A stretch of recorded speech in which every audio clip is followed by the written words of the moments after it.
special report.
for volunteering your time to the Zambian Consumer Marketing Focus Group. Your opinions are valuable to us and we want to know what they are. Tell us everything. Everything. Everything. Tell us everything. Everything. Everything. Thing.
Hello! Welcome back to Netrunner. We've got 5 more rounds to play for you. I'm Juniper. I'm going to be taking over doing streaming for the rest of the day because we've got, because of some technical difficulties on the back end. I haven't actually seen what's been going on, so let's just get right into it. I think round should be starting in just a second. Let me grab one more thing that I need. And yeah, let's take a look at this. So, how has the tournament been going so far? Let's see. We've got standings so far. Got 5 rounds done, so we should be able to see some good stuff. Looks like it's a little... Okay. Ooh. Fair bit of Jinteki in the top, but honestly not as much as I expected. Man in the Moon, Saka, some names I'm always excited to see. There's Lady Prospera. Go Lady Prospera. A lot of Ob. A Leo at the top is interesting. 2 Leos actually near the top is interesting. I haven't seen those yet. If anyone was watching earlier, you'll have to tell me what we already streamed because I was not tuned in. I was playing Silk Song. That's been what I've been up to today. So, and I would still be playing Silk Song. In fact, if I could excuse it. But duty calls, and I do love Netrunner. So yeah, let's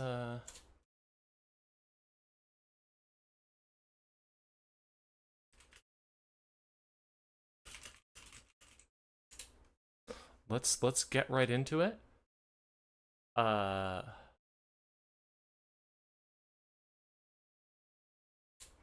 let's get right into this tournament, get it set up, and get going. Pairings for round 6. Let me double check that everything is going well and that round 6 is up and ready to go.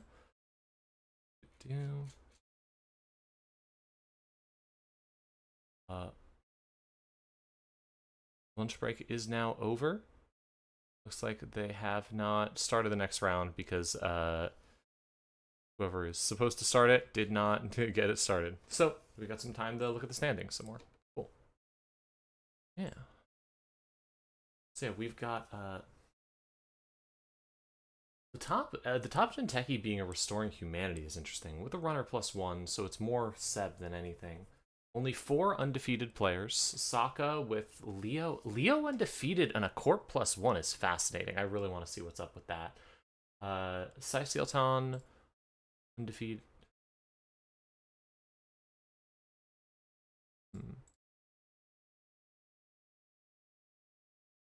Whoa, let me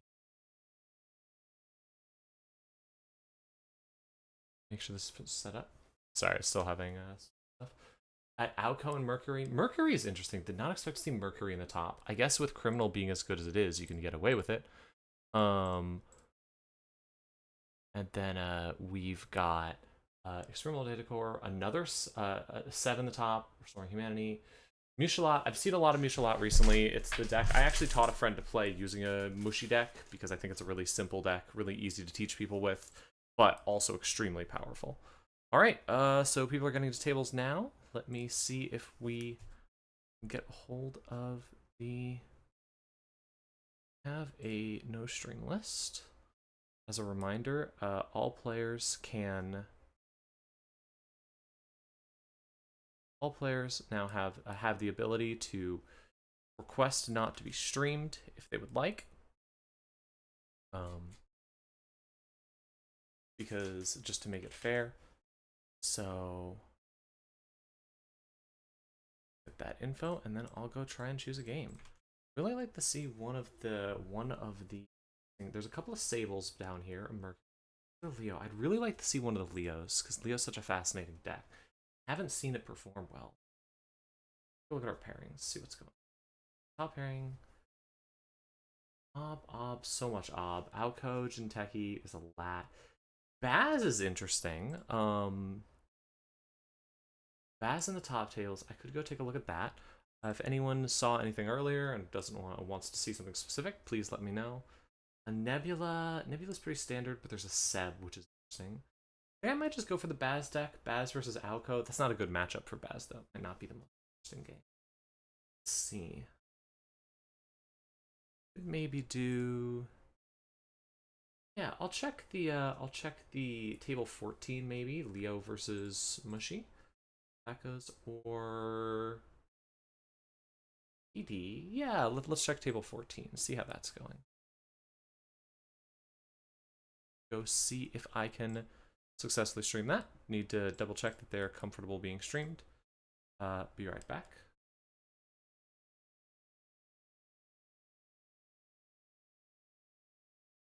It's table 14. Get those.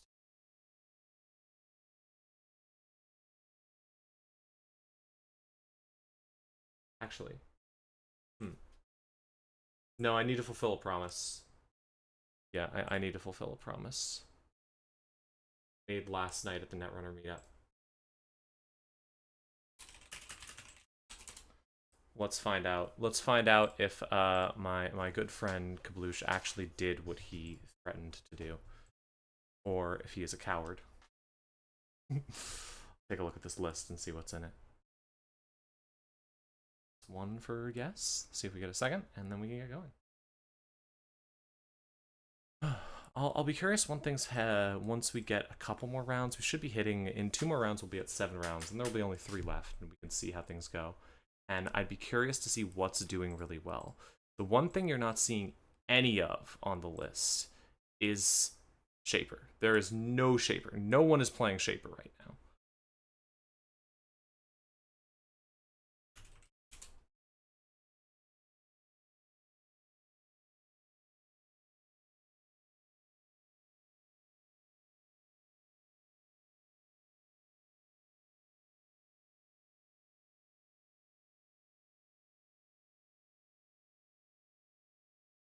See if I can find this.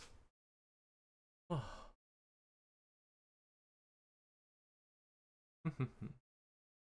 Wait to get started. We'll be starting in just a second. Once the games get up, we need another quick minute. Turn on some more music for y'all while I get this set up. But we should be starting in just a second as soon as games are ready to go.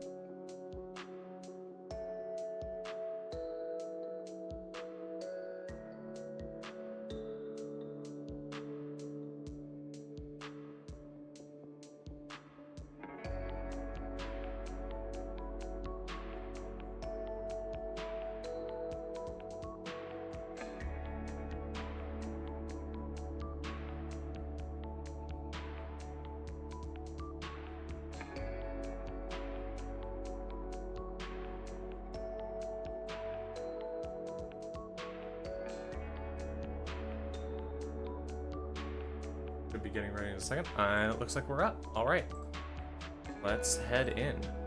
So, today I'm excited to see this. We have a pretty simple matchup, pretty standard stuff. We have Sable versus Alco. This is your standard. This is a very, very normal match for what you'd see right now. Nothing super surprising here. Alco's really popular right now. Sable's Criminal's popular right now, which means Sable's popular. Sable will always be popular as long as Criminal's popular. I hope that the audio is working correctly for the website. Hopefully it is not too loud. Turn it down just in case. Yeah. I'm not sure what's in these players' decks. How was that? A little quiet. Turn that up. Cool. All right, that's your standard Alco opening. Always good to start with the Hansai review when you're Alco. You get the very early hit on the things. Looks like, let me check the mulligans. Alco did take a mulligan. Ooh, the early Airblade's really, really good. And then running archives immediately. I assume checking for the Fuji, which the Airblade's gonna help a lot with if you see one, because you're not gonna take the 2 damage.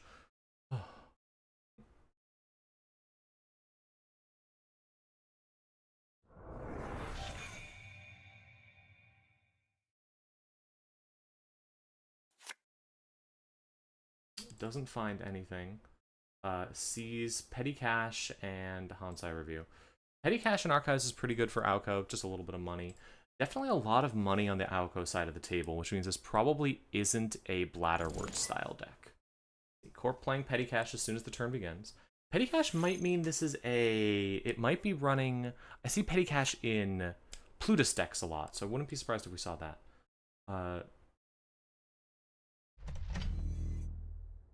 Resing the Spin Doctor to draw even more, installing on a new server. Didn't even bother checking server 1. Interesting. There's the boy, the world's worst boy, putting him behind a piece of ice. Now you could successfully just poke at the ice, given that you have the air blade. Like you're not going to get hit by an enemy or anything. Poking at the ice with bravado, brave. Potentially a really smart play. Running into a white space. Okay, that hurts, but could be worse. You could here click for a credit and then run again just to blow up the boy. I don't think you're that worried about him, but it does work. You just need money. Checking R&D, and then maybe checking HQ just to see it.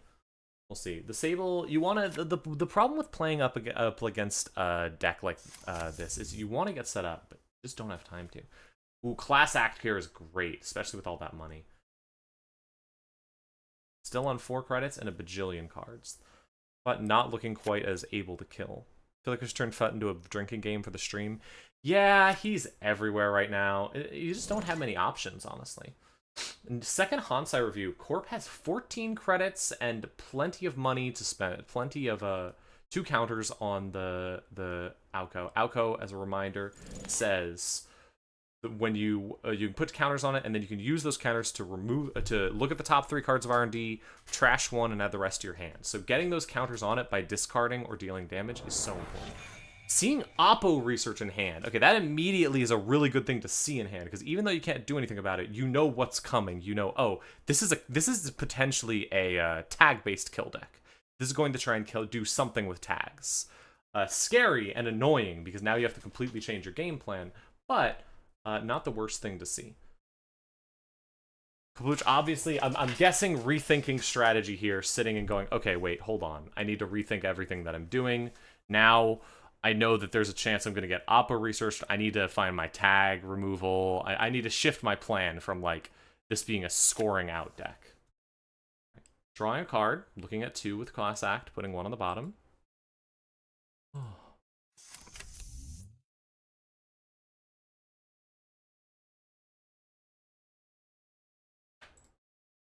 See. Getting down the Matryoshka, putting another Matryoshka on it, putting a third Matryoshka on it, so putting it on there, I guess just getting the cards out of hand just in case you get hit by the net damage. Like in case the FUT... I might have gone in to try and trash the FUT here, because I guess you don't technically have the credits for it. You would need 1 more credit. But, I mean, this is 2 things. That'll do it. We're seeing 2 cards get installed. 3 cards get installed. Oh, boy. Alright, well that's annoying because if one of those is a second boy, you can go in and trash the boy and it's not going to help because there's another one out there. Alright, installing the Stone Ship Chart Room, immediately using it, not saving it to avoid the kill, just immediately throwing it out. See, the Corp definitely has the money to res all this stuff, and the Runner doesn't. Runner really needs some credits. You can pay all of your money to get in and blow up the boy. There's a sure gamble. That'll get you some of that money. But there's so many servers out here, you gotta start doing something about them. Checking archives, just stopping the regenesis. So you're gonna let the damage go through. Just gonna make sure the regenesis doesn't happen. Smart play. Now, it could still happen if there's a moon pool on the field. That could potentially still make it happen, but then you're wasting a moon pool, so it's not quite as good. And you would need to have it in hand. There's nothing blocking hand right now. So that is a bold play if you're doing it. Let's see. Corp thinking. I wonder if this is an actual thought or if this is a pausing to think just to make the runner think you might have something in there, even if you don't. Like, don't go too fast. Let the runner sit and stew. See?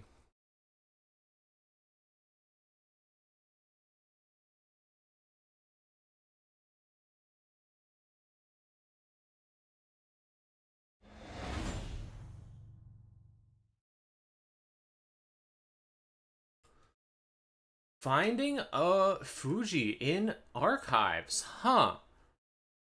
Wow. Preventing a lot of net damage there. Okay, so we just saw that found the Fuji in archives, blocked 2 net damage, used FUT to deal 3 net damage, blocked 1 of that, so then took 2 net damage. Lost a... Ooh, losing the Shibboleth is possibly rough, but still livable. You have... Because you have this on, it just means if you lose the Matryoshka, you're in a lot of trouble. Also, like, this is best when you're below threat 4 and with the 3 score on the board that you're already pushing it. Dr. Nuka, losing the Nuka is really rough though, because it means you can't draw way up. 9 credits is enough to remove all tags with the Oppo. See what happens here.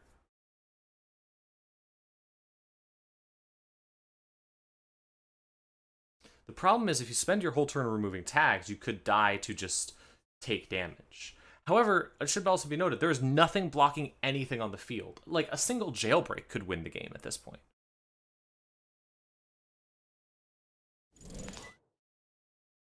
Bravado on there, interesting. So going to go trash the boy to try and protect yourself from dying and get a lot of money afterwards. So you're going down, but you'll still have enough to completely clear the Oppo when it comes in. If it's on... Oppo is threat 3 or threat 4, I don't remember. Oh, okay. Ooh, 2 cohorts is rough. That's really rough to see. 2 separate cohorts is really bad because that is a free Alco trigger every single turn. If you want to. Hey. Just Hello. back. Oh. Lunch break already over? Yep, lunch break's over. We're in a new game. Watching table 5. Kabloosh versus Analyze Chris. Had to watch Kabloosh's game after we discussed the deck last night at the meetup because Kabloosh is from my local meta. Let's see. Okay. Oh, nice. Putting down both the cohorts, making a lot. Putting an agenda counter on server 6. So we don't know what's in server 6 yet. That could be a... It could be an agenda. Ooh, there's a touch-ups. Okay. This could potentially be lethal? No, did not see a single event. Ooh. Oh, wow. Also, that confirms that there is a Jetinho in the deck. Oh my gosh, what is going on? Is this deck actually trying to win on knives? Okay, so there's 2 damage and 3 and 4 tags.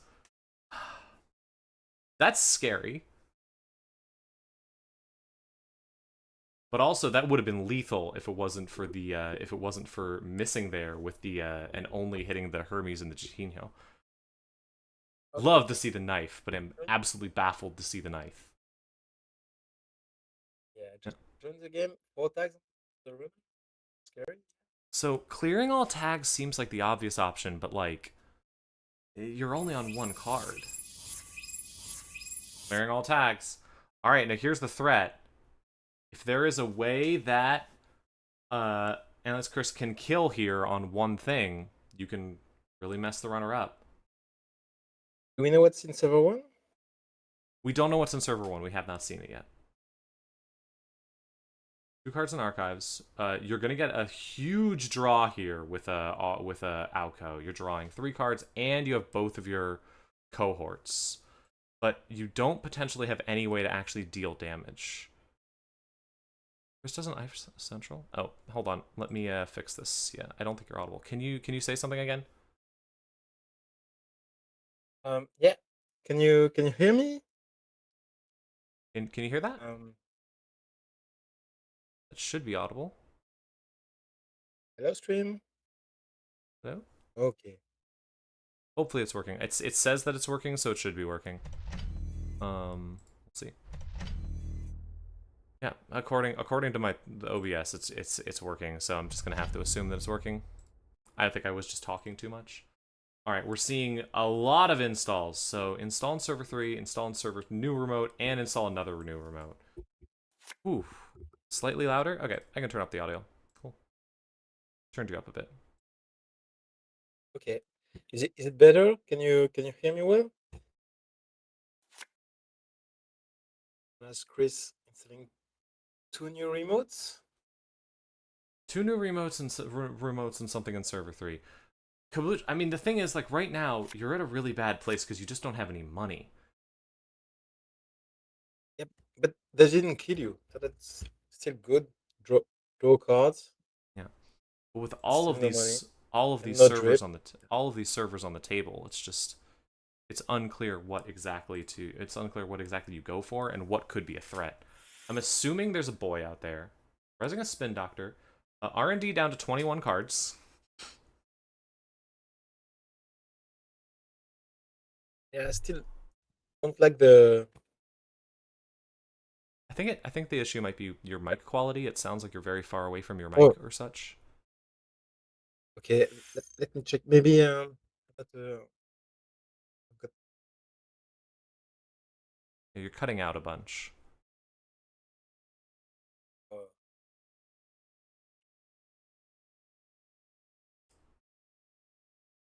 Okay. Uses Moonpool to double advance this. Reveals Fuji Asset and Sting from archives, shuffle them into R&D. Puts 2 advancement counters on what's in server 3. So we've lost a Moonpool and a Spin Doctor that were on the board. This could be trying to score out a Fuji, but I'm not sure what the point is there. Like, I don't think you can kill with a Fuji here. I guess you could touch-ups to go down. Fuji's 2. No, because that's only 5. Touch-ups would be 2. And then Thought would be 1. And then... Okay, well, let's see. I could be wrong. Hermes compilation choosing hardware, getting Hermes. Once again, only hitting 1! Oh my gosh! Oh, then finding see how they run, giving the runner a tag, going down to 1. Oh, there it is. It's see how they run. And then with see how they run, potentially just hitting with a... are we going to see? There it is. End of the line. Yep. I always forget about see how they run. It's such an obvious kill line, especially if you're in the tag deck. But yeah. pretty good one. Yeah. Do I sound any better? Maybe Yeah. I can change my rig. If This I, is definitely a little bit better. Yeah. Or is it okay? What does the chat agrees? Yeah, that's definitely a little bit better. Oh, all right. I can hear you better at least. Wow, that was a fast game, but a fun one. All right, let's see who's still up. I'll check the standings. Who has turned it in? I guess now I could potentially go look at that table 14, the Leo, see what's going on there. Go take a look and see if they want to do it. If there's any tables you want to watch or that that you've seen, let me know that we should be checking out. I'm really curious about. There's 2 Leos in the tournament, and I'm really curious what that looks like. Let me. Wait, I think we've seen Jimothy on Neo. Seen Jimothy on Leo. I was gonna check Essence on Leo. If there's another table we should take a look at, I can. I'm curious about the restoring humanity in the top cut as well. I could go take a look at that potentially. I'll go see if table 2 or 14 are down to be streamed. Give me a quick second.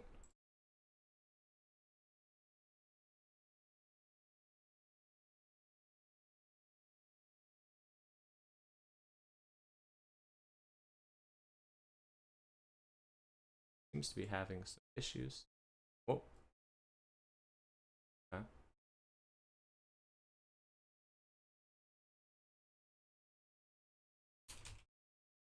Try this.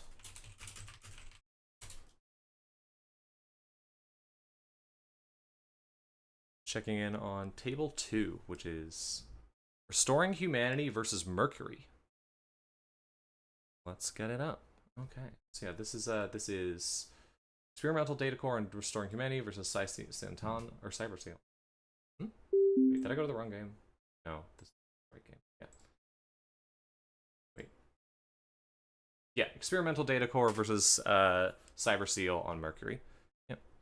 Whoa. We've seen Cyber Seal earlier. Okay.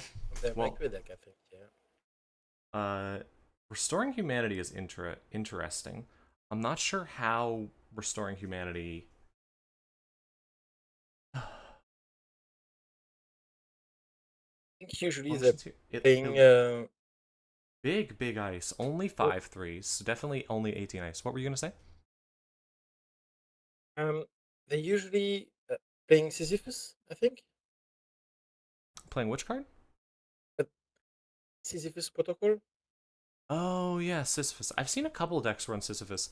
I don't think this one is because we can see a Fuji and a send a message, which if you're running 3 of each And of those, that's and a 5 advanced 18 card in the remote. points. Is it There are 5 counters on whatever's in the remote. I have no idea what could possibly be in the remote with 5 counters though. A clearinghouse? looks like a clean house Yeah, it standing on must be a clearinghouse poster. with a Lacosta grid, I guess. Okay, we're seeing running in. Oh. Alarm clock on HQ. It looks like having a lot of trouble with the 2 Malandragums right now. Okay. Oh. Yep. So it looks like Yeah. they're having some technical issues right now because right now one of the it gives you a message to say, do you want to use Malandragum to switch to skip past the piece of ice, and you don't want to use the one with 2 counters on it to like you want to make sure you do it in a way that is efficient. However, they keep accidentally clicking one, and it's like, oh yeah, no, you don't want to use that. That gets rid of one. Cybercell solution is to set both to 2 counters. Set And both the then 1 counter. Yep. and then set one to Cool. All right. kicking through the brown. Clicking through the brawn. Interesting. That's a dangerous play, especially when you're. This is an alarm clock run, right? It is, yeah. So could you not have just spent the 2 alarm clock clicks instead of the 3 brawn clicks? Oh, alarm clock is only on the first ice. Oh, I thought that was the alarm clock click. All right, so ice down there is 6. So let's match up before the break, but with different players. I wasn't here before the break, so we might be seeing some reruns. Let's see. 6 counters on there. That is lethal. You definitely have to figure out a way to go interact with that or something. Looks like we're just gonna let it fire. So I think that's game right there. We're gonna see the. No res. It's just still counting up. So I guess it's not a clearinghouse. What is this server? What is going on? 7 counters. We have so many things. R&D has 7 cards in it. There are 7 cards remaining in the deck. What is going on? God help us all is calling Cyberseal 4 cards on Archives and 4 on R&D. There's nothing blocking HQ, credits. everything blocking Archives and R&D. And this is what happens when you're running a deck with only 6 agendas.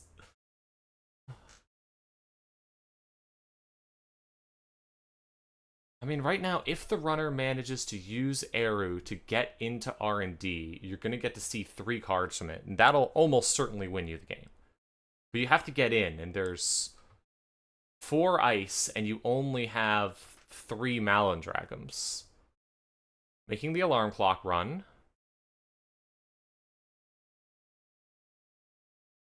Okay, so running into this, we're gonna.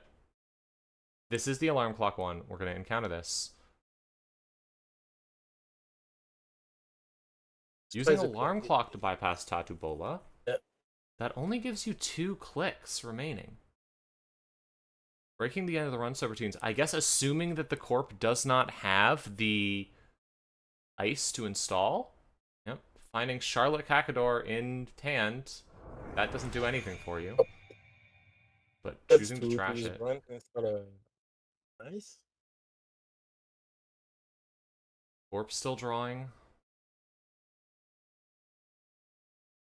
Corp has 37 credits. This is what Garfield Yeah, wanted. This is how Garfield wanted the game to be played. but it's an upgrade in the remote that they keep advancing because they just don't have an agenda to jam. Is that what's have been happening for 8 turns? I People is guess. saying, "Where are my agendas?"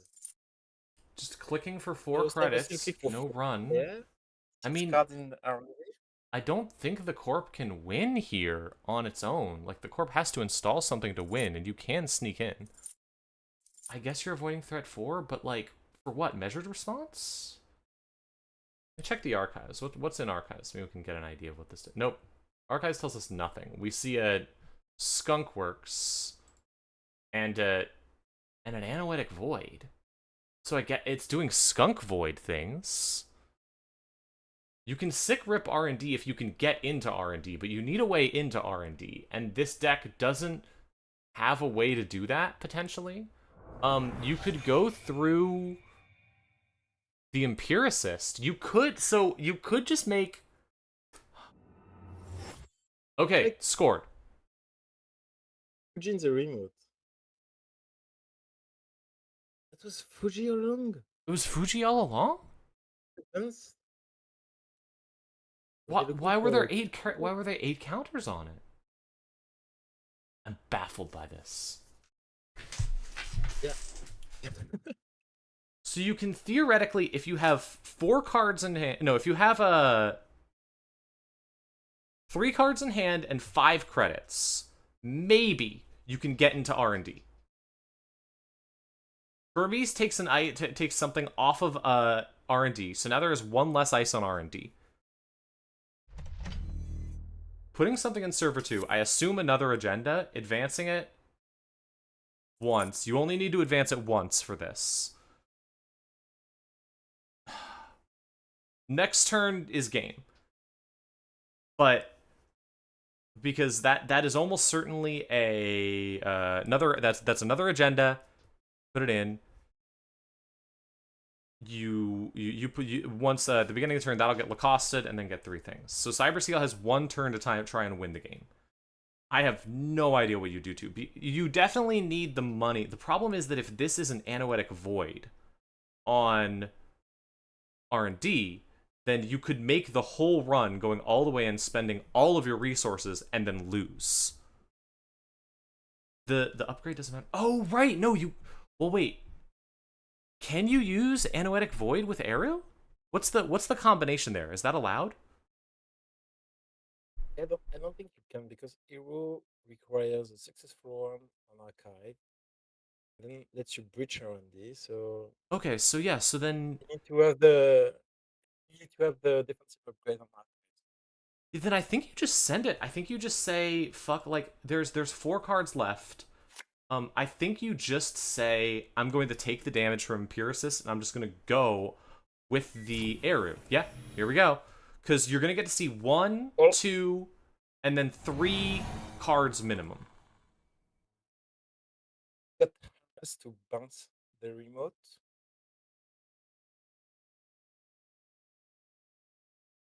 Run. It's gonna be Brawn? first mammogram, I guess. I mean, Brawn, you could spend the clicks if you wanted, I guess.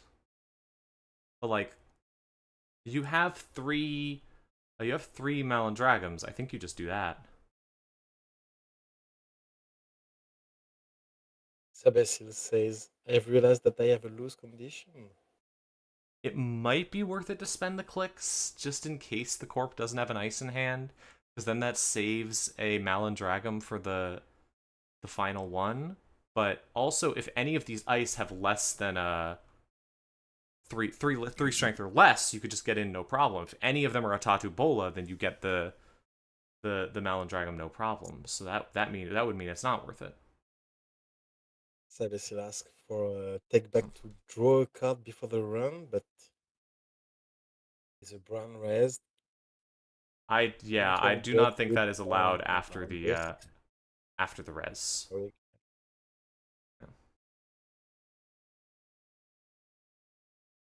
Yeah, they are. You can, so you have 3 Malandragons.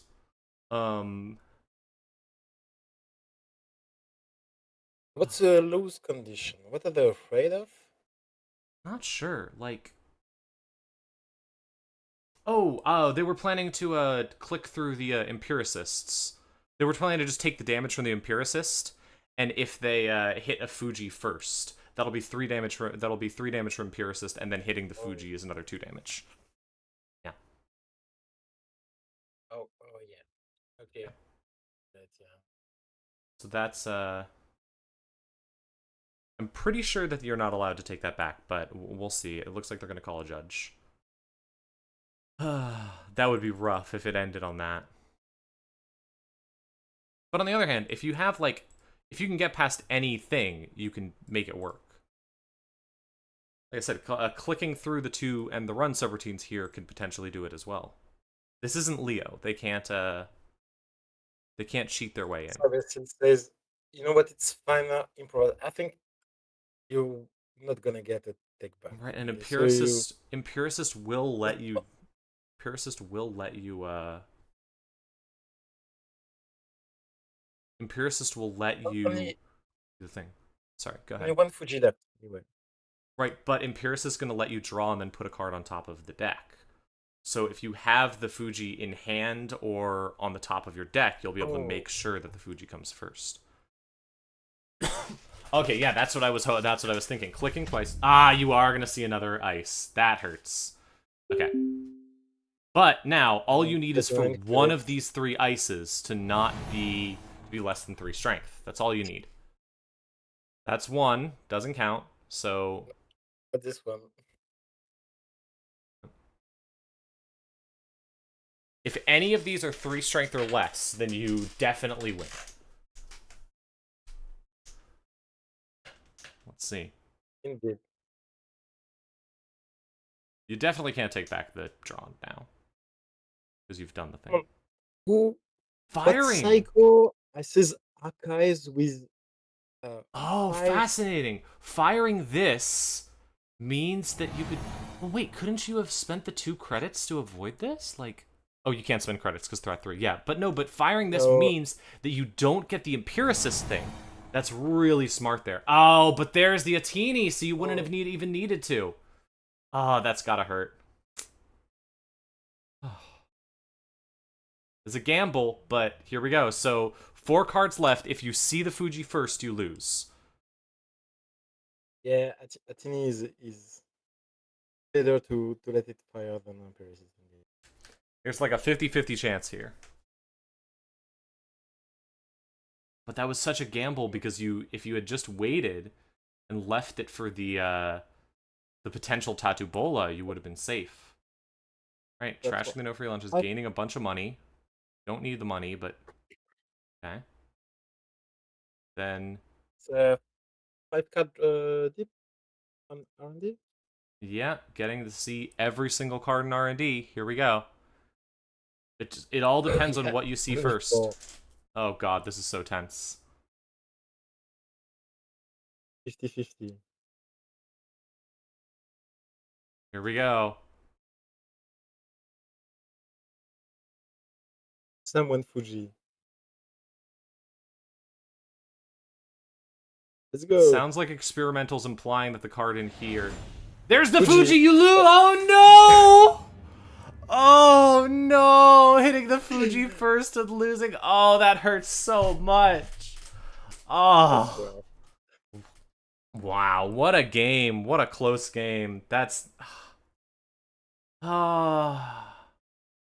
So many possible outs, and you just gotta desperately double check them all, but incredible to watch the end of that game. Really, really enjoyed it. That's the thing about Netrunner. Sometimes it comes down to like you do all of this work just to get it down to a 50-50 that you can hope for. That's why I love it. Yeah.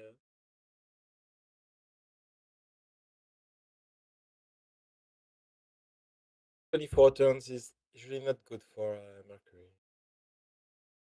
Alright, well, with that, we've got 9 minutes left. We've got 14 minutes left. I could go try and find one more table, or we could take a break there till the next round. Let's go.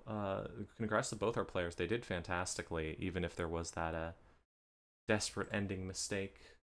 Let's see what's still up at this point. Seeing lots of corp wins here. All the Jintekis winning. Oof. We just saw another corp win. Jinteki sweep on the top tables. That is rough to see. Yay, Prospera win. Let's see. Table 14 finished. Anything interesting you'd like to check out?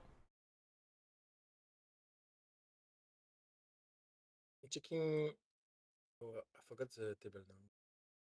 Safer versus Tyranda, who was on Epiphany, but 6-3. Which table?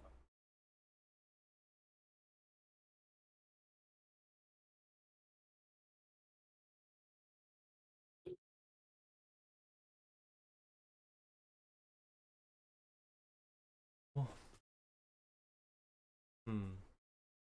Yeah, I'm not sure. Most of the tables are wrapped up at this point, honestly. Gap here. An Alco, a PD, a Nebula versus Seb. That's the King's game. An Arisana is always fun to see. Maybe check out table 13. Would you mind checking if we could stream table 13? It's over. Oh. Never mind. Alright, well, in that case, I think I might just go to a quick break before the next round. Okay. Yeah. So, we'll see you back here in about 10 minutes for round 6. Yeah. See you in just a bit when we get set up. What were you going to say? See you. Yeah. See you then.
And we are back.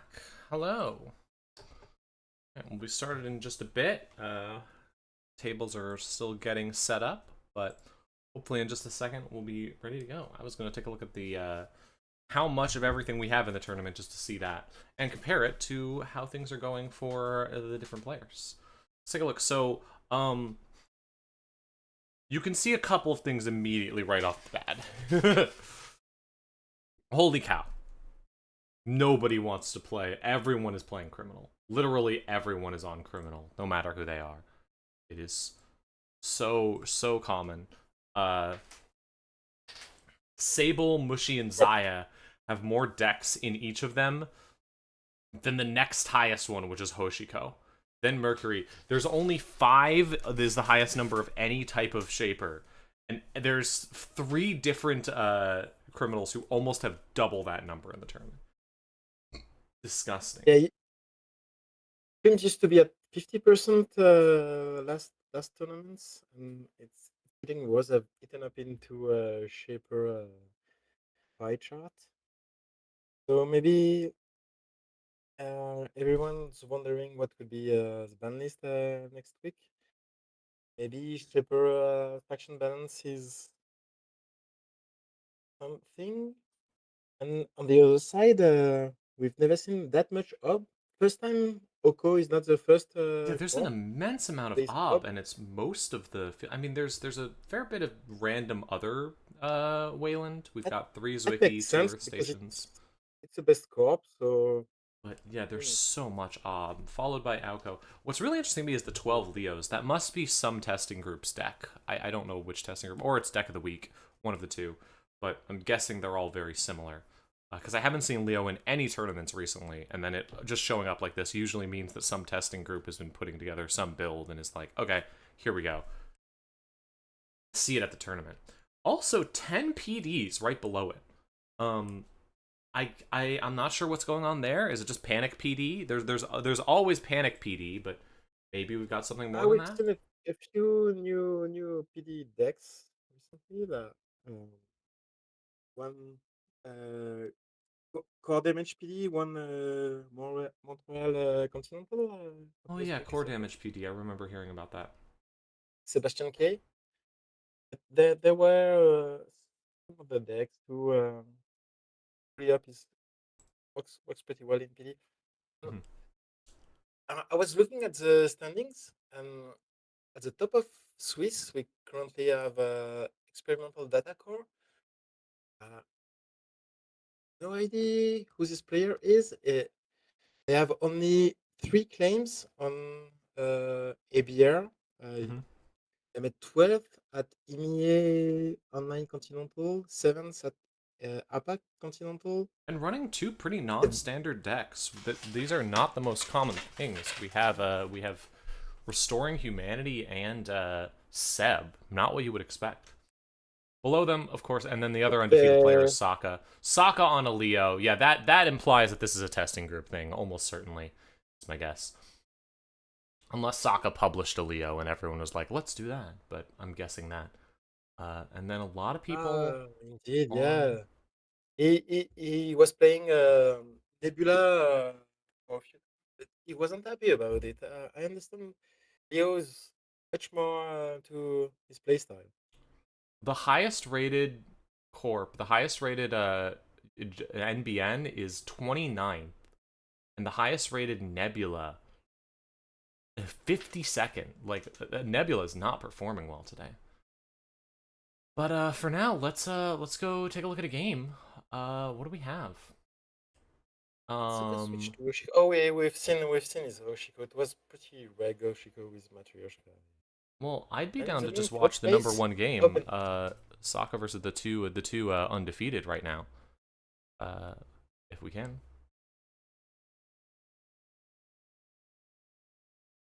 Want to check out table one? Like those are 2 decks I really wanted to see. I oh, wanted to see the Seb and I wanted to see the Leo. sure. Can you check if we can stream table one? Let's go. Okay.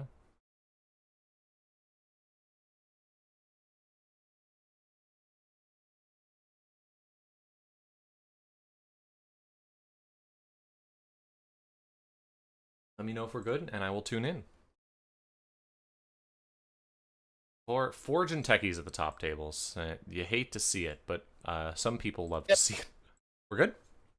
Yeah, we're good. They haven't started the game. Let's go take a look then. I'm excited to see this. This is two decks that I wasn't expecting in this tournament.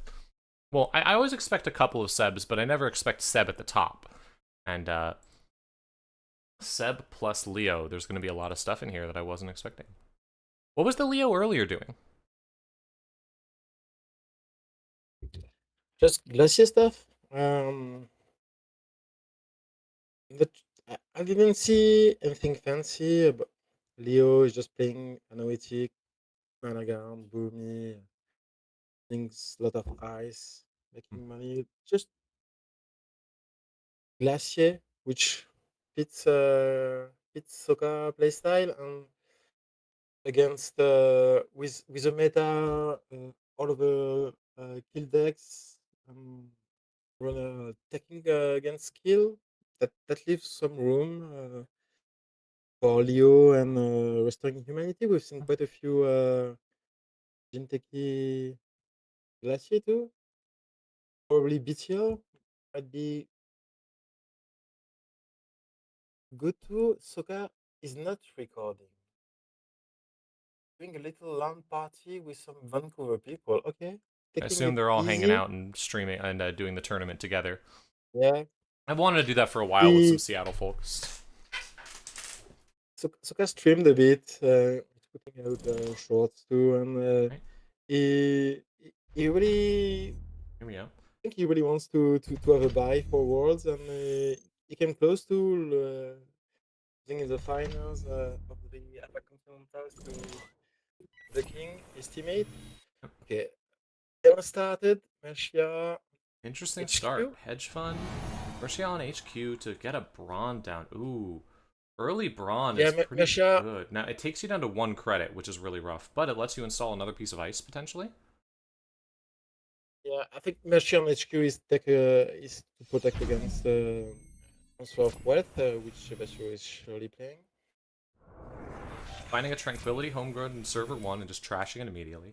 Hitting all centrals, Yeah. not even installing anything to first turn, just pushing immediately. That's brave and interesting. Very aggressive start from Experimental Data Core. Just play, gamble, and run.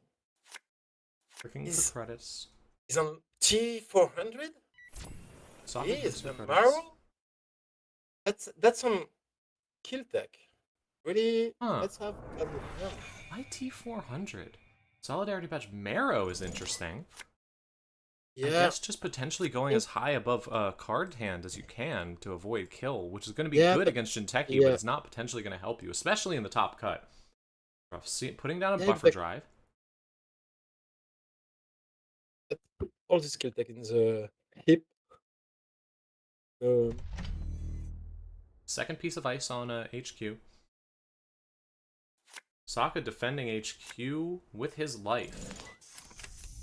Gourmand and a Strike Fund. Or did we just play the Strike Fund from hand? Rough. Hate to see it, but it happens. Playing fast, extremely fast. Saka playing Petty Cash, back up to 7 credits. Drawing a lot of cards. Looks like really looking for something, but we're not sure what. Probably ice, I guess.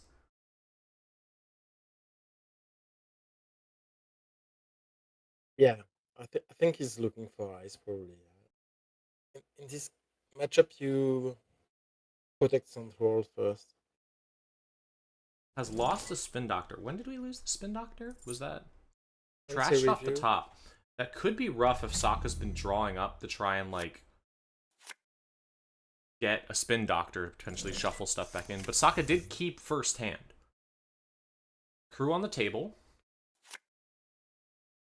Naked installed. No tag shenanigans yet. Very slow game for the Seb.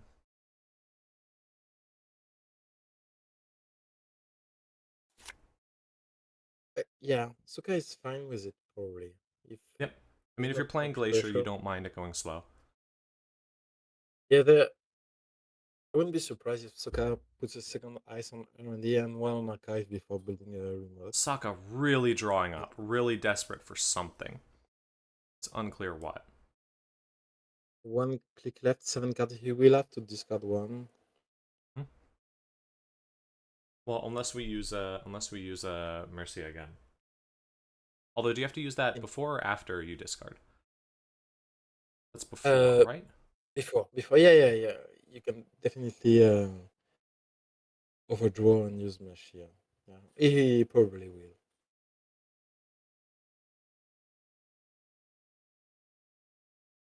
That could be the name of the deck, is just installing Mercia and just using Mercia as often as possible to get a mound of ice that nothing can break through. Just get that up as quickly as possible. Draw into all your ice and then just use Mercia to get it out on the table, but I don't know, that would surprise me.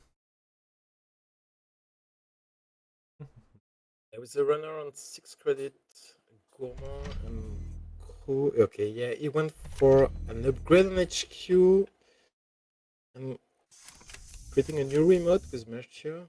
Not icing R&D more. Runner doesn't contest. Rising Tide isn't going to help much. Yeah. And not contesting anything yet. Maybe for Tattoo Ballers? What could it be? Oh, yeah. Putting something in server 2. Using Marcia to put another ice there.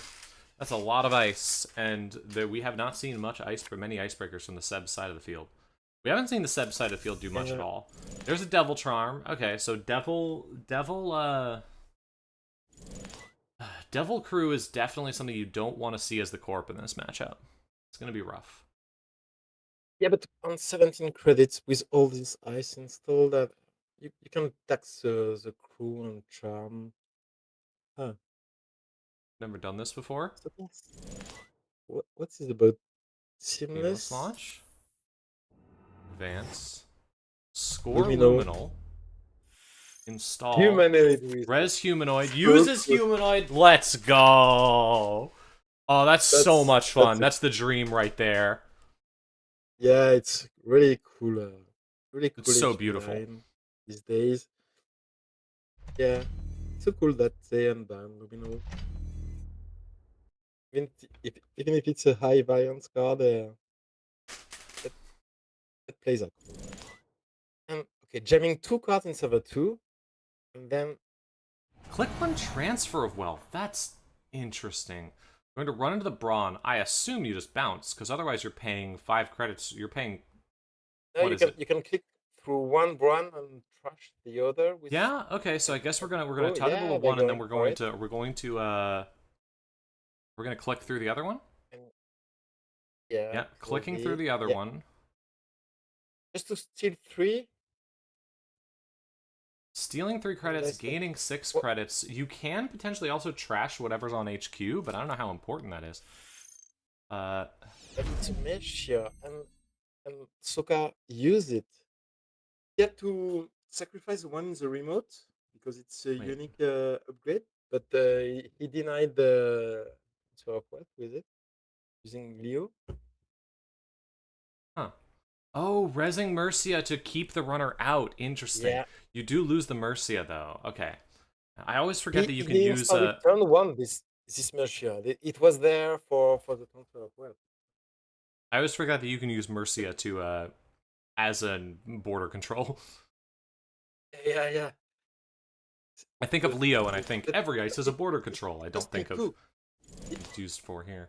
2 seamless launches. Oh, that's not good. Ooh, vulnerability audit. That's 3 points. All right. 2 seamless played.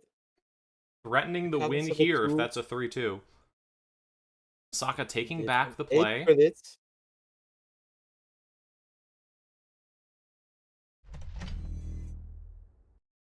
Jamming maybe another card.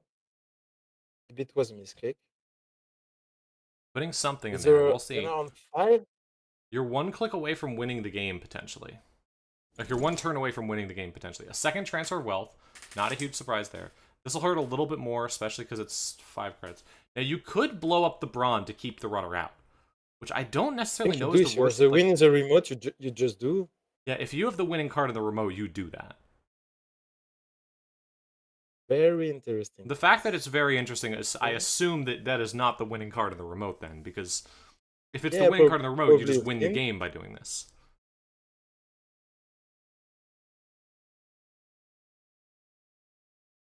Yeah, experimental. Just Experimental putting the pointing out line exactly what I just on the said. remote.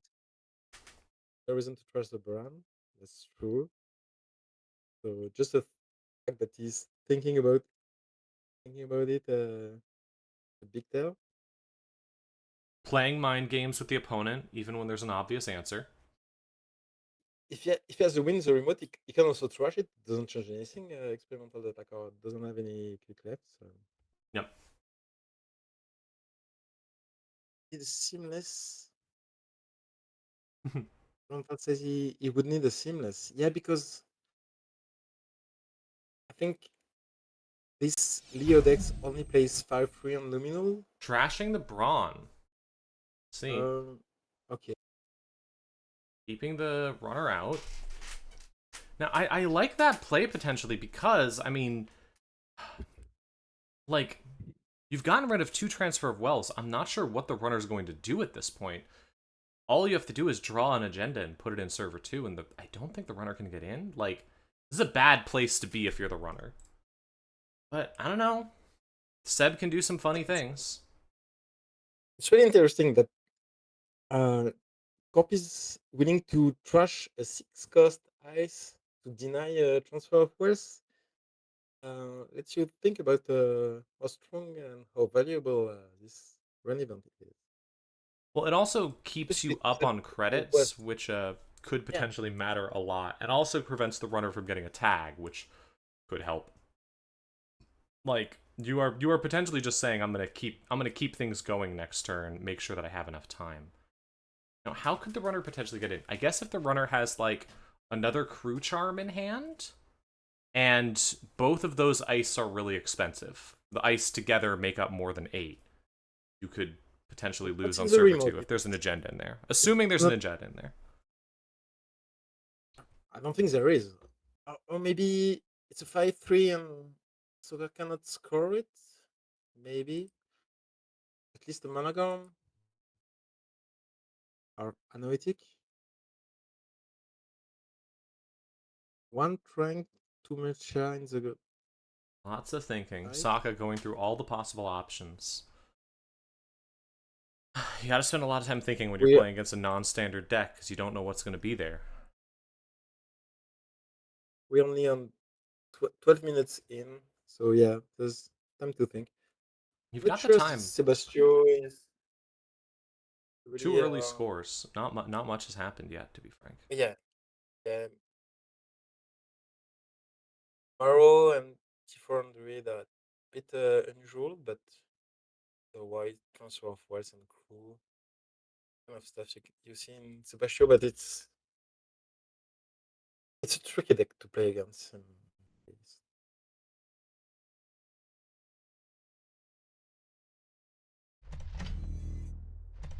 New ice on HQ, new remote, click for credits. Steel skin scarring. So server 3, spin doctor? I assume so. Still 1 card in archives that has never been checked. Aside from that, we have checking server 3. There's the spin doctor. Are we going to see it get cracked? I assume you do, because I know there's a spin doctor in archives, so you can use this to get back a spin doctor. Will it shuffle back in the face down? If it does. Nope, just getting 2 seamless launches. Looking for that way to do it. Privileged access. And leaving threat is up, so you're going to be able to get a program from the heap. What programs are even in the heap?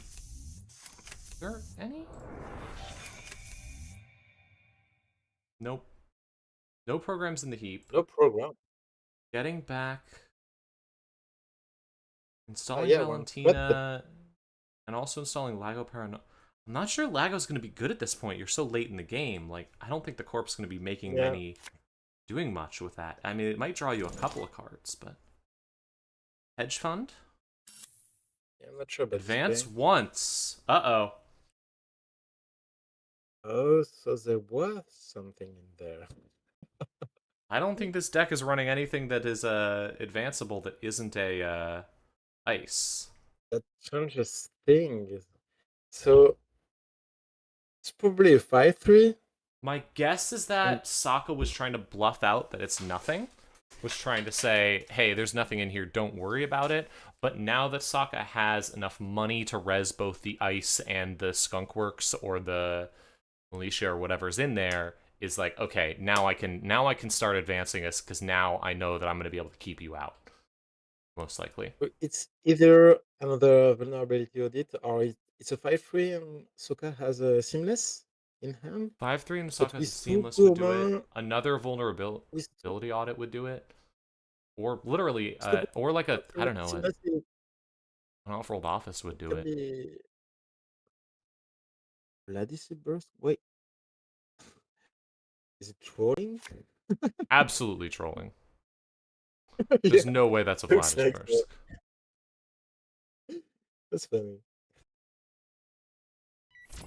Okay, Running on the so server. drawing, and then With running second pick. no plan for any ice that's bigger than 2 strength. You have a barrier with the barrier breaker with 3 credits and a crew, and that's it.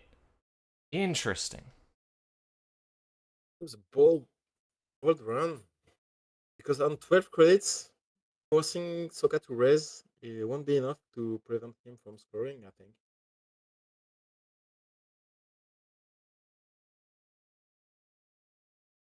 Let's see. Well, doesn't seem trivial. Look at thinking.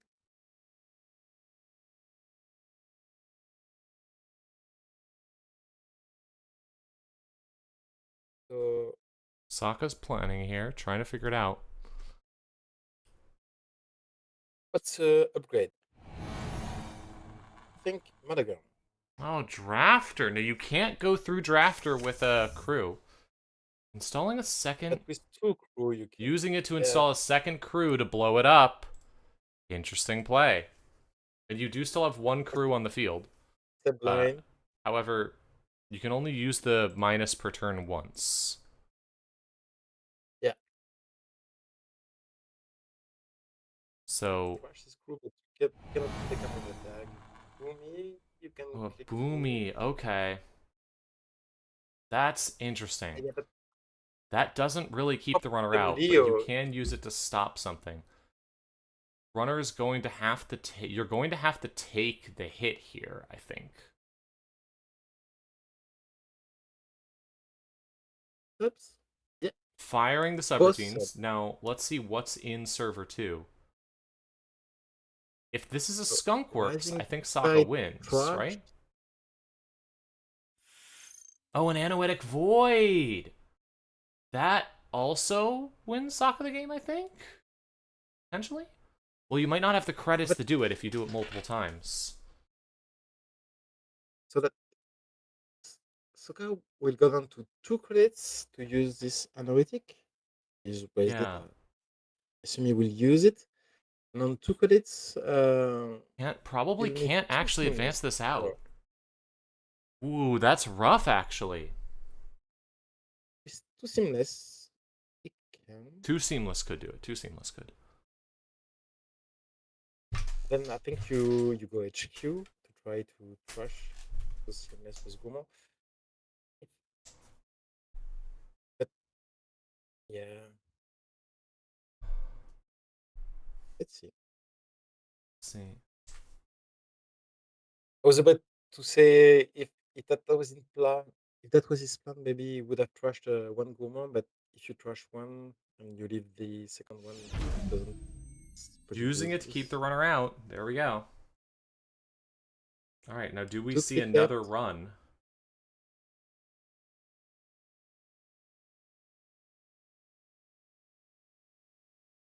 Yeah, you can go back on the remote. Okay, so 4 credits is enough. We were wrong about the credit amount.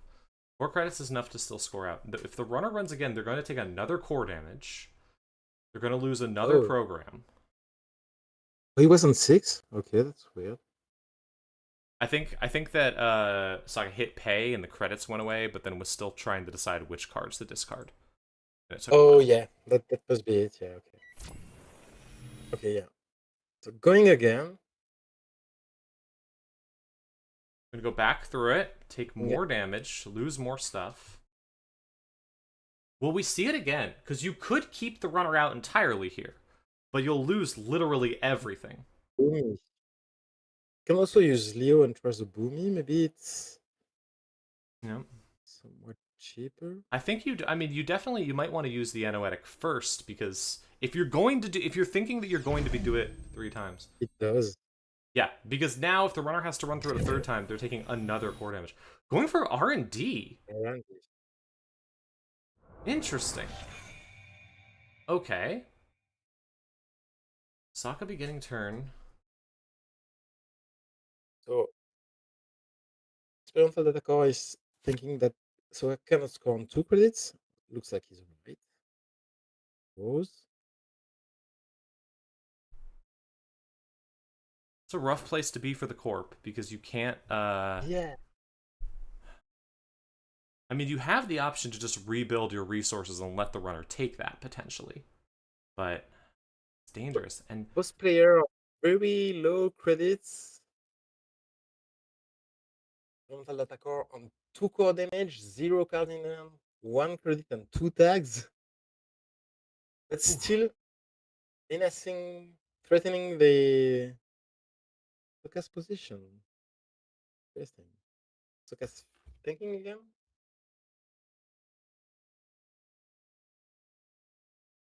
Sokka's planning some more. Think about all the options. You have the ability to Anoetic one more time. The runner could just run server 2, click through it once, and then run it again and click through it to get in. It would waste your entire turn, but you can do that. There's also the threat of that crew on the table, which could blow it up if another crew comes down or something else. Is this just Snare Bear Leo? I assume it's just the Snare Bear Leo. I assume so, but I haven't seen the Snare Bear Leo yet, so I wanted to go take a look at it.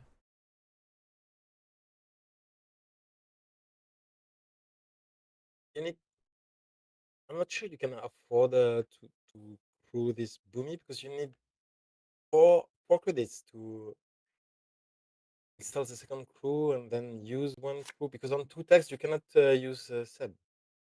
Seen Handel and Humanoid Resources. Hansel and Humanoid Resources, it looks different. Could be, yeah.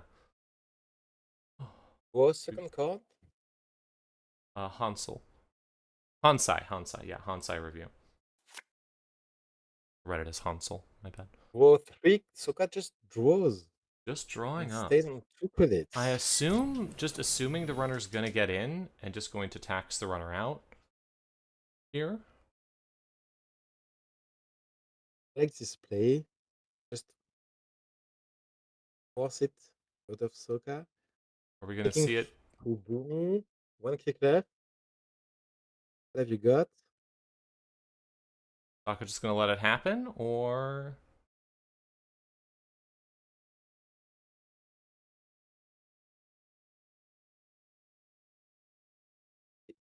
no? There is the potential of getting the Corp to misplay here by just keeping doing this and getting the Corp to discard too many cards with Anoetic.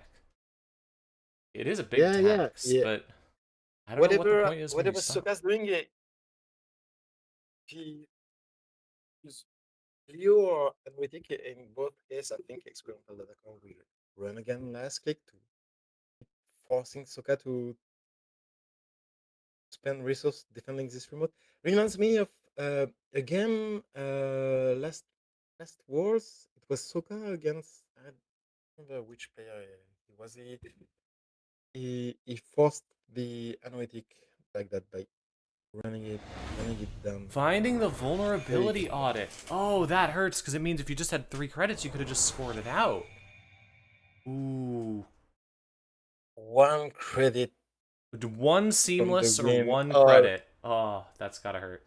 Wow. Losing the Anoetic too. But it is Sokka's turn now. You do get the option. Yeah, against Ceylon. You can rebuild, and you have the time and money. The runner has a The money, I don't know. 3-card hand size. He's jamming another card in the remote, triggering Lego. Moderate, trash to Lego. Drive. Taking 2 credits and putting something in the remote. Yeah. 4-4. Just running archives immediately is a smart play there. Like, you never know what you're gonna... With that many cards discarded, you can find something good. Running HQ. Still no breakers. No plans for anything. There is a... Your only plan right now is the single crew on the table. 2 damage kills. Here's where we find out that Saka added an enemy to the deck. Finding humanoid resources. Can't do anything about it. Running R&D. Just looking for agendas at this point, I guess. Oh, that's the moment where you're most scared, where you're just like, well, this game could literally just be over here since I don't have the money to res things. Humanoid resources. Ooh, that's a good card to have here. Really love to see humanoid resources. This will hopefully get you a spin doctor back. Well, let's see what got discarded now that we've seen here. So, hang on, I gotta zoom out of it. So cards that got discarded, we lost the Anoic Void. There was a Skunk Work ability. The Boomy got lost. A Hansai, another humanoid resources. All of these cards got discarded to the Anoetic, potentially. That's a lot of cards. Let's see what happens here. Saka's making the choice of what to install.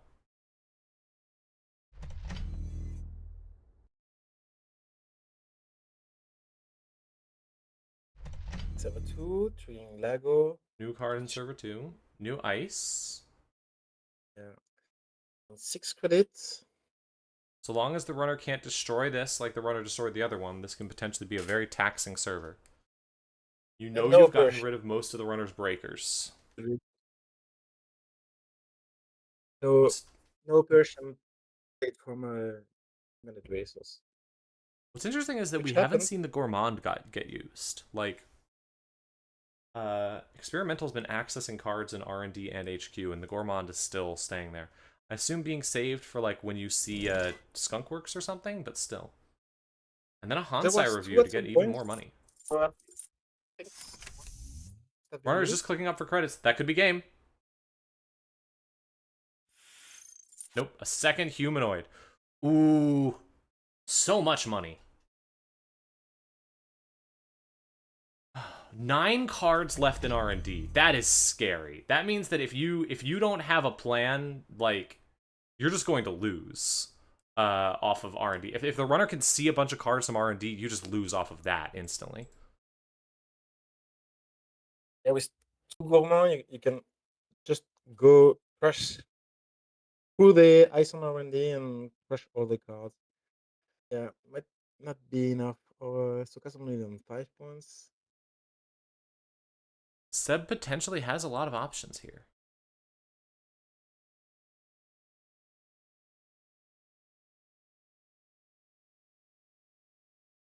Soka's the second install from HR. Allen servers has been jammed. Another one. Let's see, second card in there. Could be a Militia to use Leo.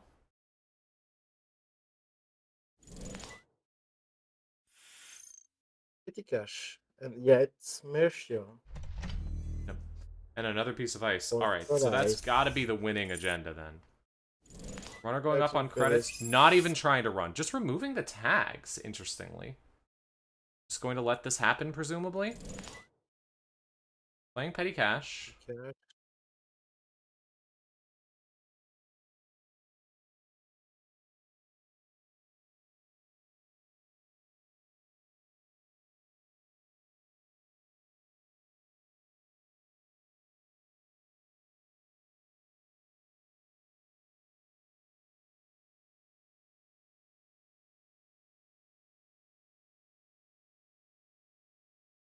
Still doesn't have the win, obviously. I guess not. Down to 8 cards in the deck and still no win. Ooh, rough to see.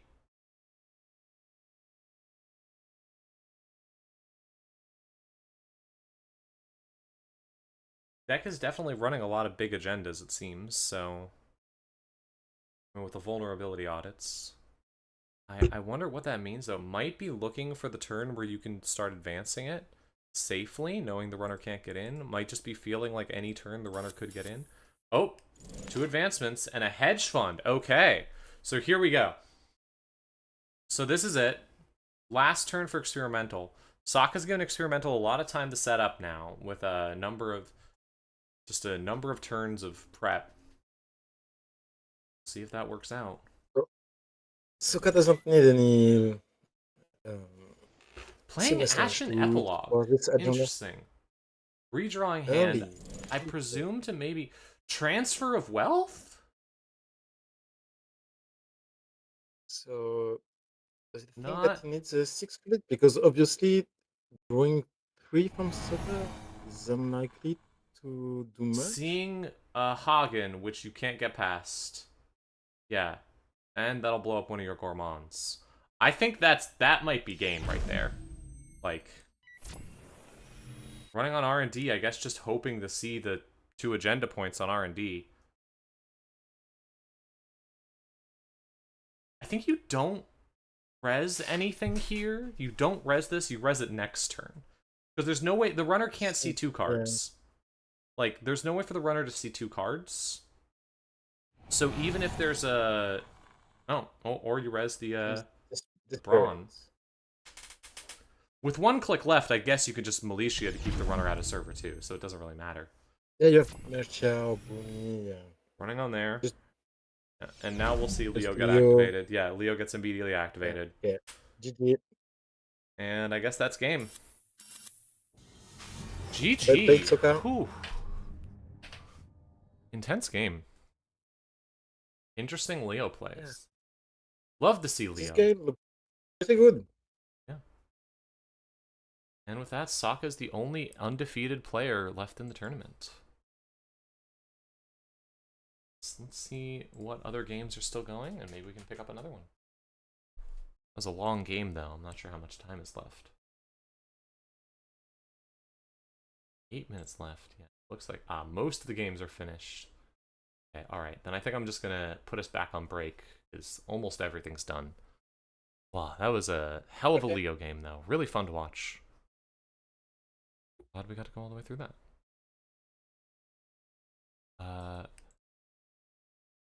See, we'll check what the standings are after the short break. Yeah.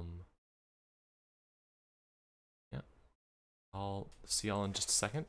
Anything else you wanna say before we go to break? I really enjoyed that game. That was a fun one.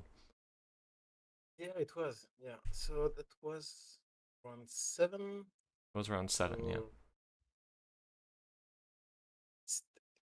Four turn left.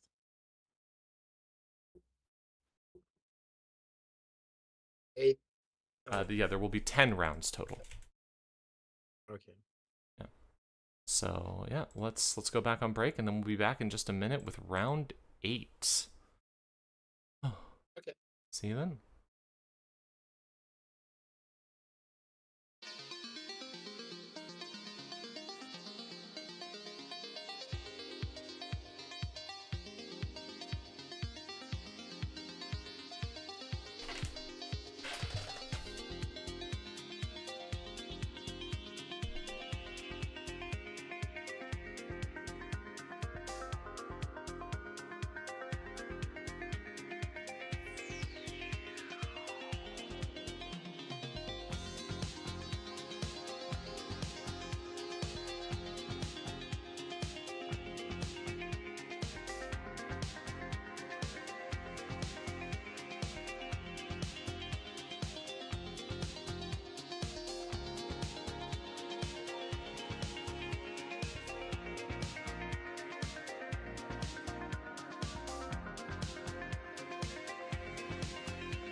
And we are back. Welcome back to round 8 of the American Continentals Championship. Let's take a look at the standings at this point, see how things are going. So Saka is leading now with the win we saw in the last game. Yep. Dav's So we second. have... Dav's who won the EMEA in-person Continental Championship, who was first of Swiss last weekend and then dropped. We have 5 players on 18, and then a lot of players on 7. On 15. So note that of the players with 18, there is 5 Jintekis and 1 Leo. Fascinating. Leo's even Corp +1, so it's been playing a lot. Is most played Corp. Not in the top 6, but there's a lot. There's a fair few obs in the 15s. A number of them fighting it out there. A lot of these players could make it. With 3 rounds left, we still can't really tell who's guaranteed to get in. Saka is almost certainly guaranteed a spot. So I think Saka needs to win 1 more game. But if Saka drew 3 times, that would mean... Yeah. Saka needs to win 1 more game for a completely guaranteed, I think. We have an Earth Station and 3 wins. Wow. 3 win Earth Station. Hell yeah. Might try and look at that. Yeah. Although they're Corp +1, so they probably won't be paired this round, but we'll see. Let's see. Yeah, maybe next round. All right, here's the pairings for round 8. What do we want to watch? Oh god, Experimental Data Corp and Saka running it back, the reverse game, playing against each other again, just like we used to do. We've got... Yeah, maybe those 2 will ID. I didn't do the cut math, but yeah, I think they are doing it. Man in the Moon on up. We haven't seen him in recent tournaments. Love to see. I'd love to see something from a player on 15 right now, just to see the players that are fighting it out. We could go check out the Man in the Moon game. I was thinking maybe maybe Table 9, just because I really want to see a Baz. Nice. Okay. Did you check if Table 9? Yeah, let's go. Yeah. LP is a Belgian player. Let me know if we can... coming to... I've crossed him a few times. Okay. Okay. Once we get word, we will check that out. 16 has an ASA. How high is the ASA doing? Is that 15 or 12? ASA is on 12. Okay. King's on 12. The Baz is on 15.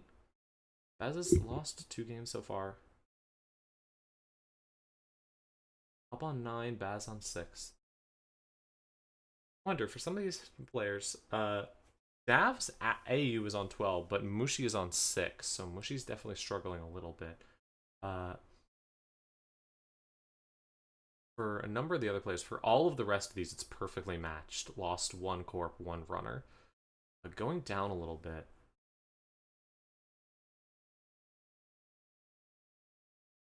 Prospera doing great with the Alco. Sorry, struggling with the also a member of the tiebreaker testing group. And he was playing Mirror Morph in the previous tournament. Who was? He's really cool. He was playing Mirror Morph. Who was? LP. Oh, okay. Can we stream the game? I asked. Is playing Baz today? The game you asked about? Yeah. Are we able to stream that game? I've asked Mythir, hasn't responded yet. It hasn't started. Okay. Let me know once the game is up. Yeah, okay. You can come in. Both agreed. Cool. Which table is that again? That was table. That was table. So that's table 9. Take a look. Yeah. I was saying OP who is playing bass today is member of the tiebreaker testing group, and he played a pretty cool mirror mob deck earlier, but I have no idea what this bass is about. I'm not sure.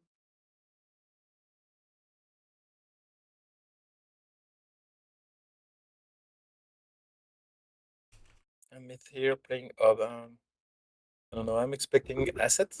It's most common op flavor today, but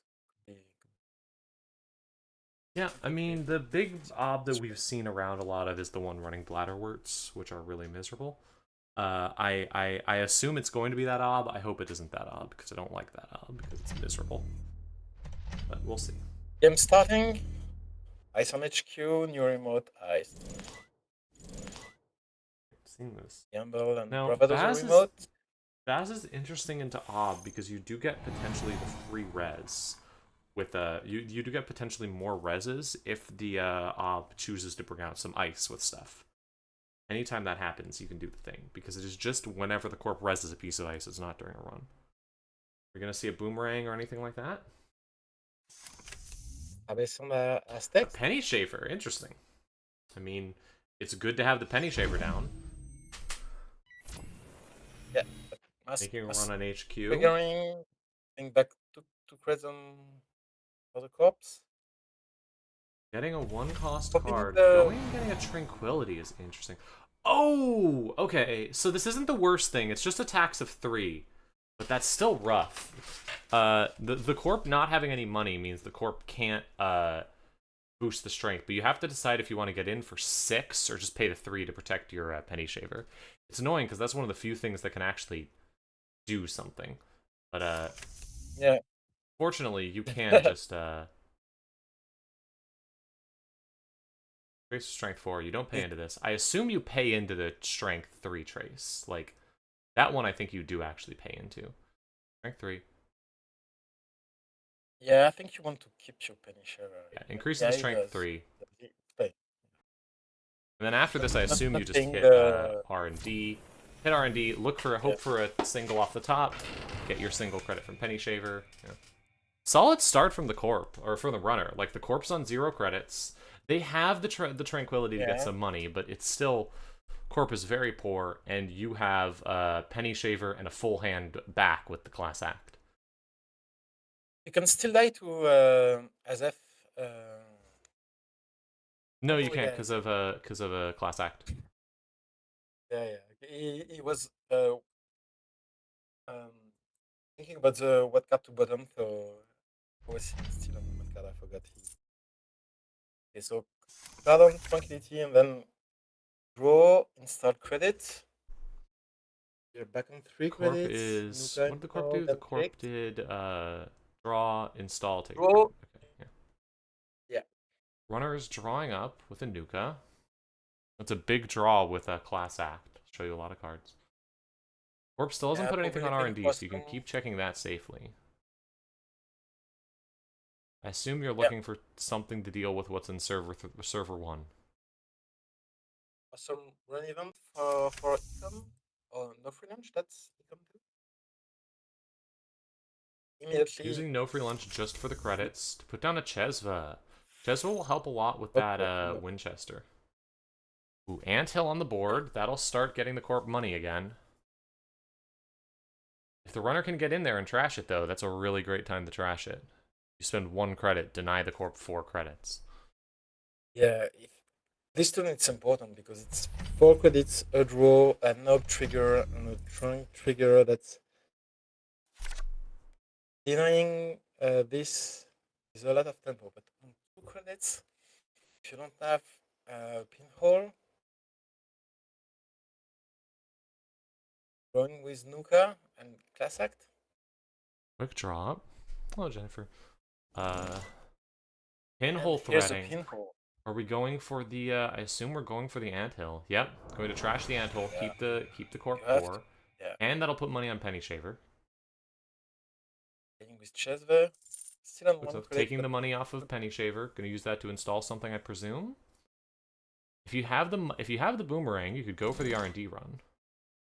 Clean getaway archives. Just money. Hey, going up to 7 credits is nothing to sneeze at.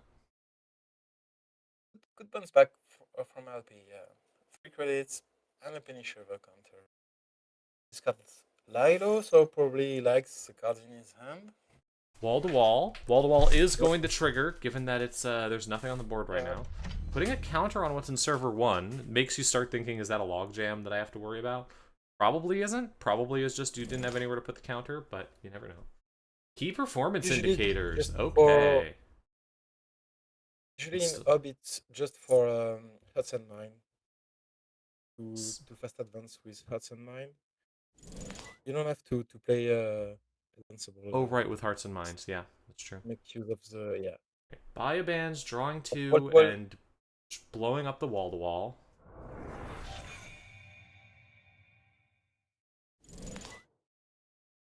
Sure gamble. Lots of money. All the money you could want. But needs a way to get into servers. Does not have anything right now.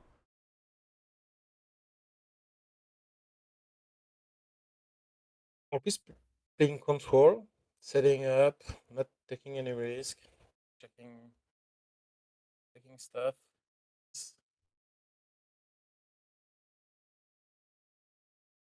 What's in server 1? Do you have to go and check this? Can you?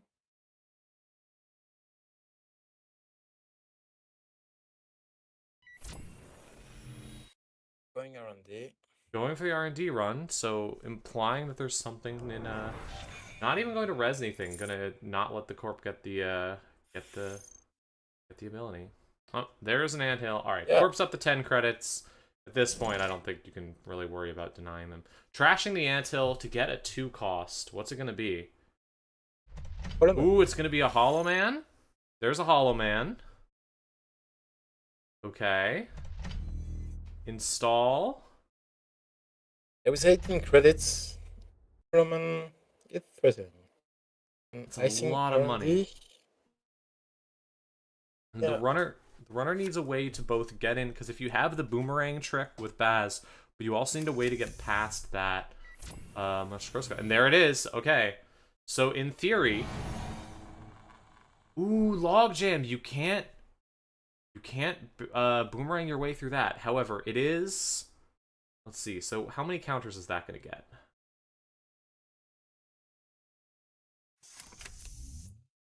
We are going to see the boomerang. Boomerang's going to go on next, so this is going to be 3 strikes. That's 6 credits to break. And then boomerang the next dice. You will have exactly enough credits to blow up the Hollow Man. Only assets on operation in archives? Yeah. Oh, I miscalculated, but you'll have barely enough. Getting a Basalt Spire! Oh, that's gotta feel good. Getting a Basalt and blowing up the Hollow Man has to feel amazing here. That was the perfect time to have the Kurapira. Desperately needed it and drew it at the exact right moment. Mythir used the Bathal to get back an extract. Sure, down 14 credits. Just getting money, I presume. Or maybe up triggers. We haven't seen. I assume this ob isn't on Bladderwort, given the fact that the ob is on 17 credits, which is nice. Yeah. Don't like Bladderwort. They didn't. They used Cybersun to get Tranquility, I think. Yeah, it doesn't seem to be a Bladderwort deck.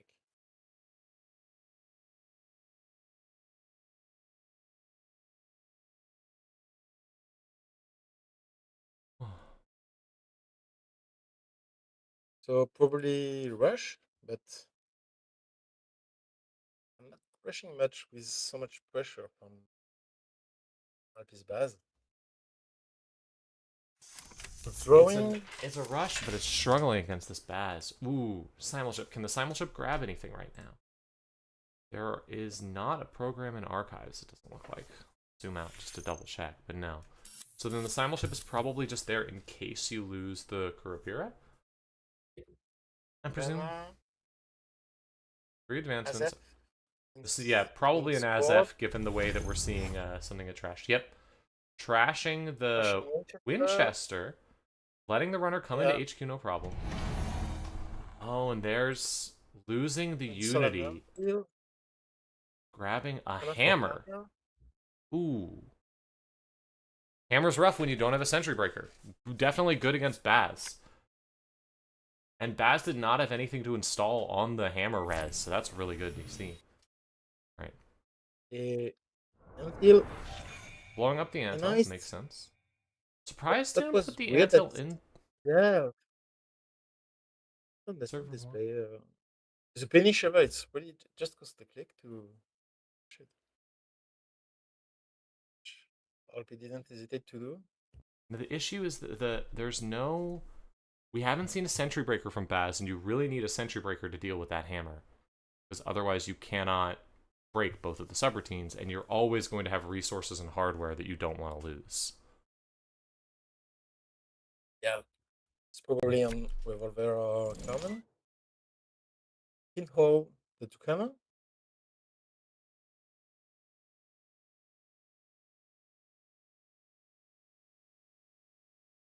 And yeah, and he's forcing the spin too, but there's no phase them.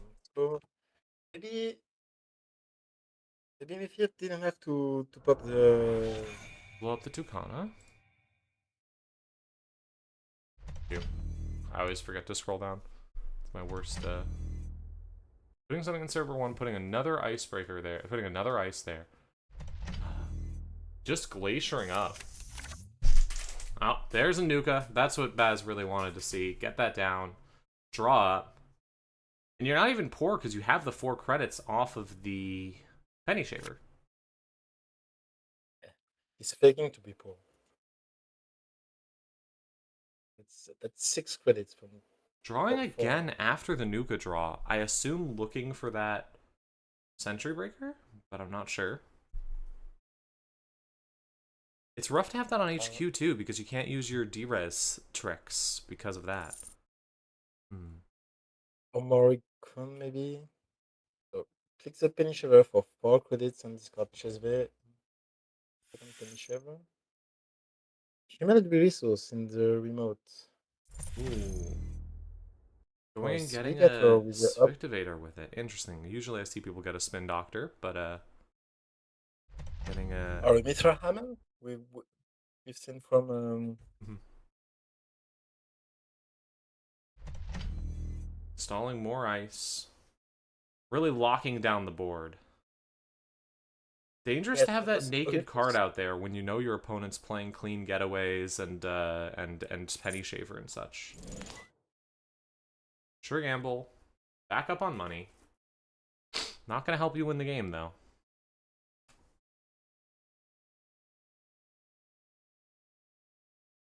I'll help eventually, but you need a way to turn that money into winning the game. Yeah. Raise the hammer on HQ is a decent transfer of wealth respect. Especially without a killer install. Without earlier. So click for credit and play Shogambo.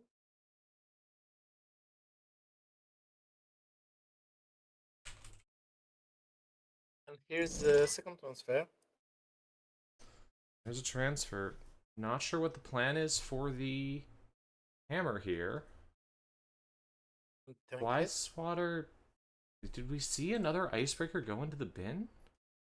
No, there's just the Unity. So I guess you can just tank it? Is the plan? Just lose your Chesva and your Penny Shaver, I guess? Boomerang getting installed. Putting it on the Fly Swatter, I presume. I'm not sure what the plan is here. Just keeping the corp poor, I guess. Yeah, it's pretty okay. Boomerang and hammer, and using simul chip trash. Oh, to get rid of the Chesva, so now that doesn't matter. Interesting. Boomerang can So only you, click so you one. take a tag, but then you don't have any programs that aren't fractors or killers. Yeah, yeah. If you That's pretty good. you That's pretty good. need Stealing a to tap basalt to spire! rotate. Nice. Oh, wow. And taking 3 Well credits in the played. corp. Oh. Now you are risking it a little bit because you have to end the turn on one tag now. You can't remove them both. I don't think this deck is going to be running tag punishment, but like I don't know. Yeah. I think you just for your last Mm, click, yeah, for your last click you just nuka just to get above 4 cards in case there's a measured response or something. But you can pay for the measured response, so we'll see. Pops only on 4, but with a sphere, can bounce back to at least 7 easily. Trashing the thing. The performance indicators. Fly swatter. Fly swatter for powers that be. Huh. Appear to draw and shuffle. Scoring out and And above the scoring law. above the law from server Getting rid of 1. the class act. Really, altogether, not a bad turn for something you would be worried about. Like, when you end your turn on 2 tags and the corp has an unrevealed card, losing 2 points in your class act, not the worst thing that could happen. And powers that be install Cybersum from archive. Was face up, so non-information. So Cybersum server 1, so LP can chill.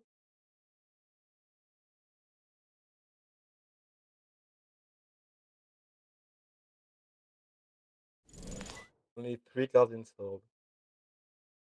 Can get away to get rid of speed, so that's almost I don't think almost you... credit neutral if you count the bench over credit.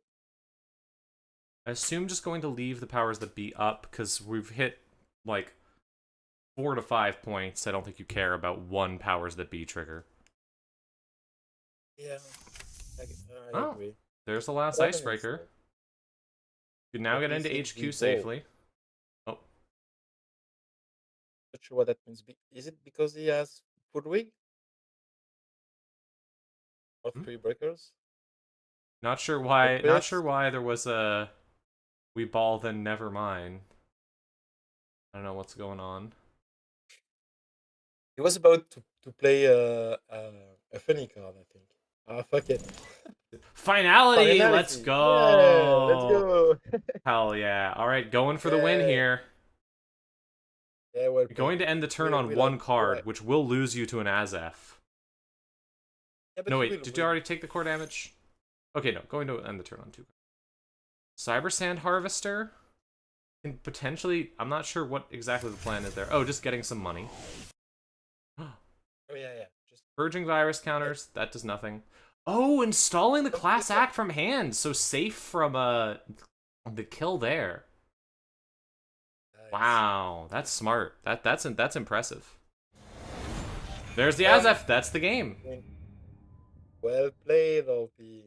Very normal Baz here. Just doing mostly normal criminal things. Penny Shaver, boomerangs. I really like it, though. I've seen a lot of Bazes that go a lot harder on the Baz tricks. Well, this is just using it for, like, a fast advantage, and I think that's really smart. Getting down class acts, getting down penny shavers, getting down boomerang as fast as possible. I really like that, using Baz in that way as opposed to the stuff that you normally see people using Baz for with like all the D-res tricks. That's really fun, but like this is a smart way to play it. Fun game. Yeah. With here, on measure response, showing hands just shows his hand with Azef Eminent. 1 measured response in hand would not have saved you but wouldn't have been able to fire because of the because you were able to play the class act there. Class act is such a good card. I love the class act.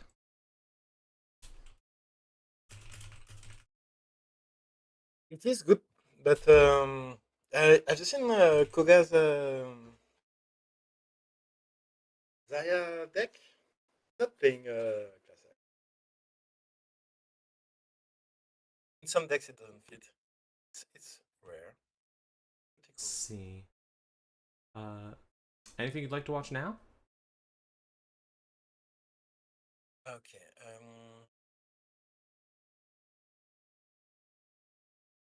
Table 13 is the only nebula that is doing all right. Okay. Table, that's still going apparently. Table 3 is still going as well. Experimental versus Saka game. Yeah, we can check on that. Can you check on the experimental versus Saka game, see if they're still going? Yeah.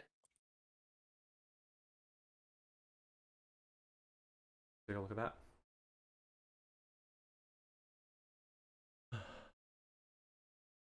Oh yeah, only 3-0.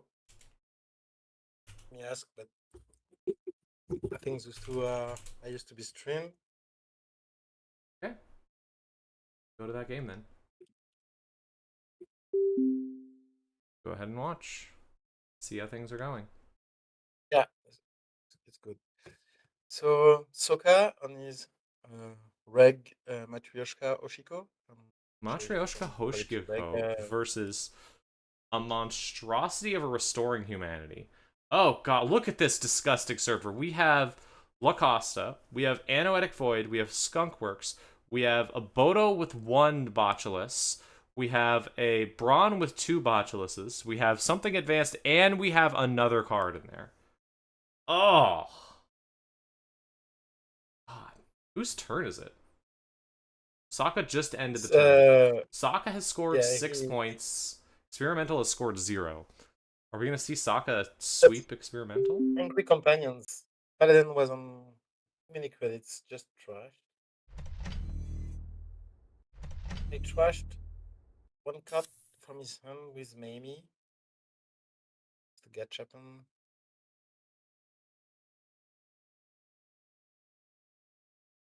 Lots of cards in the bin, but pretty much normal Hoshiko stuff. The only thing that's really interesting here seems to be the Matryoshka. 2 Third counters. On the remote, third ice on R&D and advancing the card in server 1. Looks But like experimental data card on 0 points, so I think with the twinning you can ignore this remote probably. Yeah, I think at this point you just let the remote score. Try and do other stuff. We'll see though.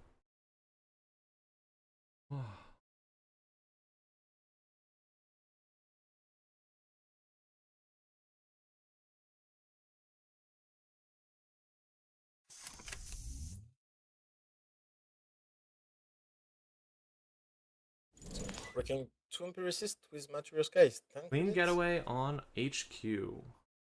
After playing a Stone Chip Chart Room, seeing a Tattoo Bola, definitely the sort of thing you want to see, especially because you can flick through it with the Rising Tide without having to worry about anything. Brawn, not that bad, honestly. It's like, what, 7 credits? 6 total credits, plus 1 from Trickster Taka. Not that bad. 2 twinning counters, you're going to see 3 cards from hand.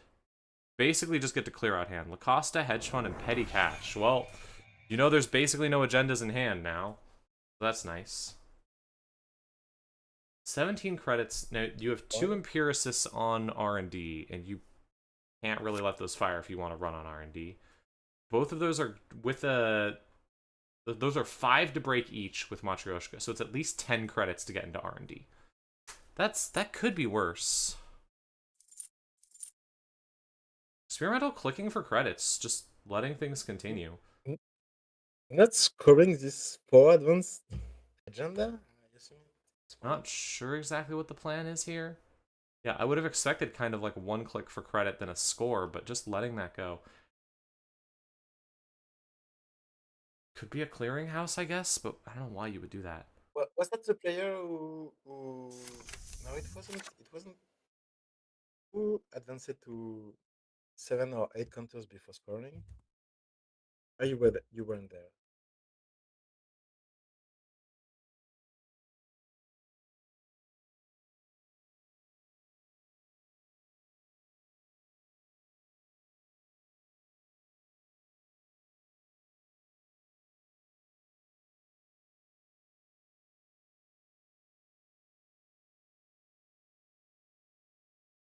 see. I'm not sure exactly how Experimental could pull this off, but see what can happen.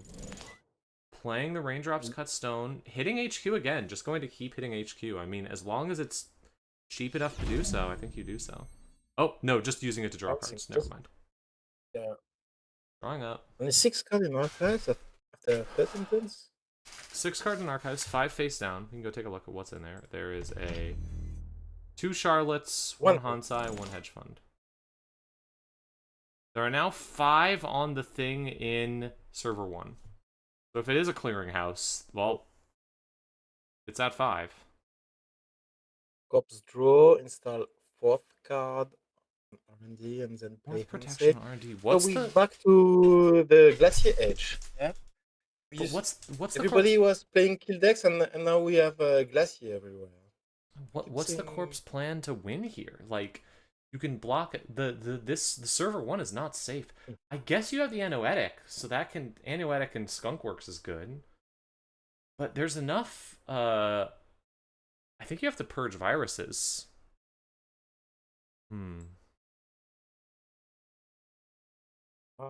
Yeah, maybe you do. Probably. Not sure if it's enough.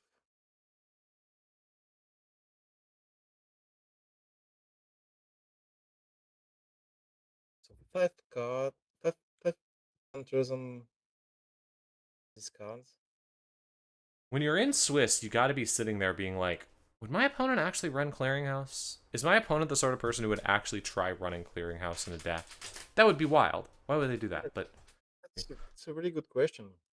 We don't know how many pinholes are in the deck, but there is 1 pinhole in archives. So if the deck is just running 1 pinhole, which a lot of decks do, then presumably no, the runner does not have pinholes remaining.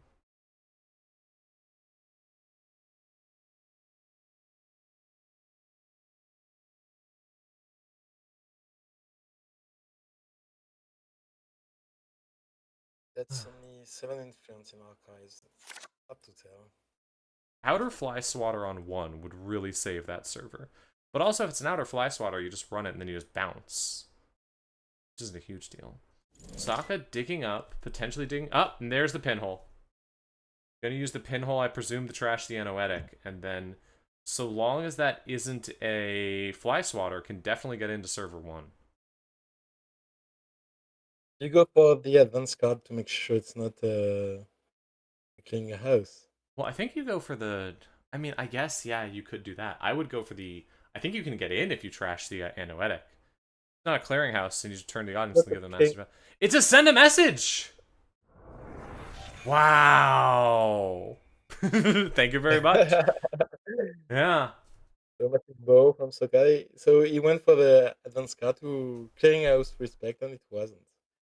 Just send a message in the remote on 5 advancement.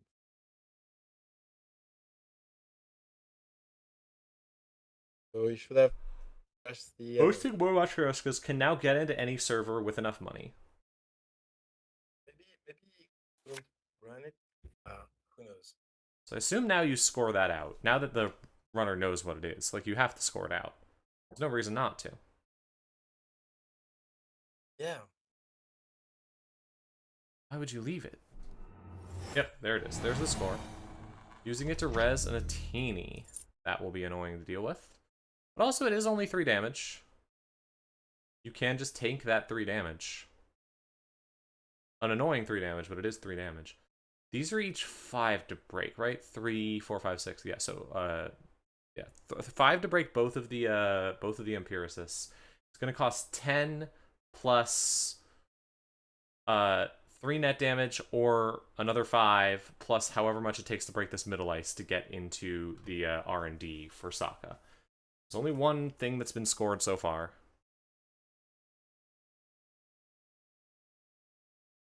I think it might have just been leaving it just a bluff. Doors. I've never seen this. There's also doors, Matryoshka, with 5 hosted. Oh yeah, that's the full set of dolls. Yeah, with enough money, he can run. Yeah, he can run this 4 ice server. Here we go. I assume we're gonna see, yeah, just taking the damage from Atini, drawing back up with Taking the damage. Getting a steel skin. Getting the steel skin back. Running into a tattoo bola. Absolutely nothing. Easy to break. That is exactly what you want to see there. Then going to... But getting swapped with something.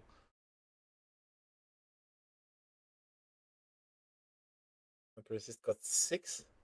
Oh, it cost 6. I thought it was 5. Huh. So it's Yeah, 12, actually. Which is rough. But you're getting 6 after this. It is. Spin Orc is raised. Rising a spin. Whoa. Shuffle 2 and save. Gonna see 3 cards. 1, 2, 3. That I don't think that's the game. It doesn't look like. Ooh.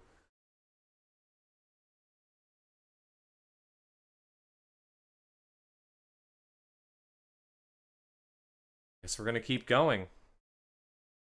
Yeah, he's The only game continues. with 15 credits. Still have 5 cards. So... Rough.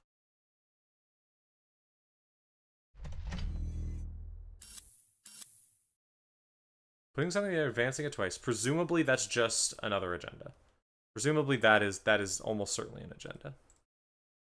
Looks like one, yeah. Let's see.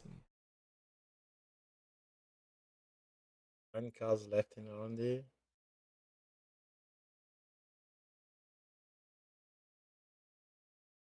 Thinking again. Do you go remote or R&D? This Madagascar monolithic seems unbreakable. With even with such a good rig on only 11 credits with 2 people in archive, I think you. But Like it just saw 3 cards, so no, yeah, I don't know. I mean, I don't even think you need Ashen. Like you can just get some credits. It's not that hard to run R&D again, and you get to take like a full turn basically. The bigger thing is like checking archives. When do you start checking archives? NHQ, like the agenda. This is the problem: is that there's only 3 agendas remaining, and you know one of them is in that server. So there's 2 agendas: 9 cards in R&D, 5 cards in HQ, 4 cards in archives.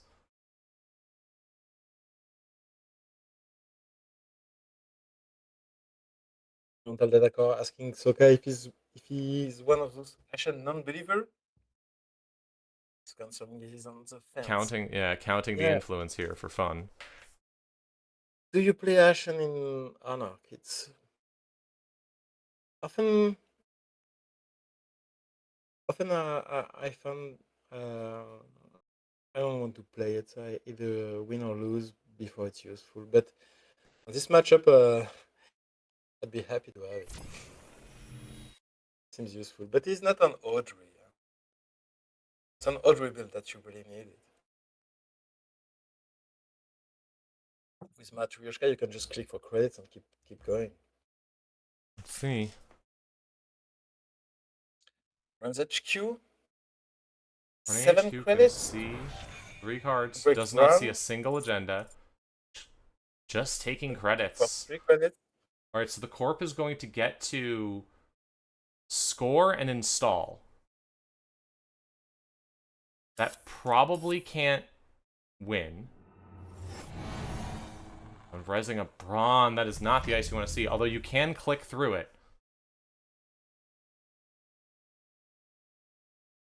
At this point, do you just go for it? Like, okay, so it's 12 credits, but you only have 7 credits. You don't have the credits to do it.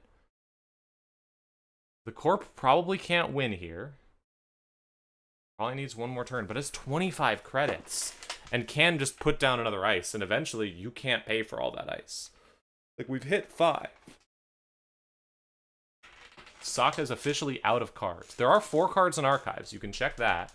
But even that costs 5 credits to do. No, it costs more. It's 6. Yeah. One's a remote free. No, because there's a Nanoetic and there's a Skunkworks. Usually, when the cops installs. Yeah, in theory, you could just keep hitting it. Yeah, I want to concede that. Could be that the Saka just knows that's almost certainly a fly swatter.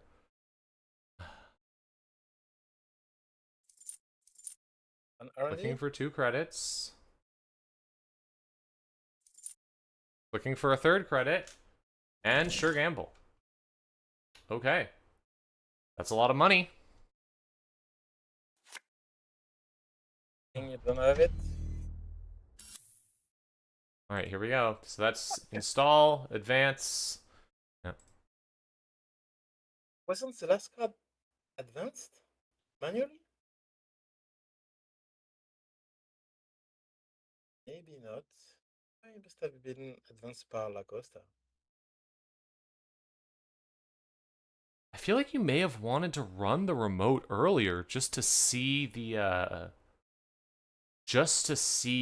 fly swatter get rest. Because assuming that's a fly swatter, like, you just force it to be rezzed.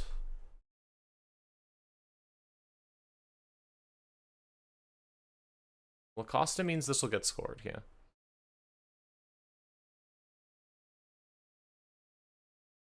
Experimental asking Saka to show him the magic. Oh, he's on 17 credits now? Yep. Made a ton of money. Had a ton of money last time. Yeah. Just click for 3 gamble, okay.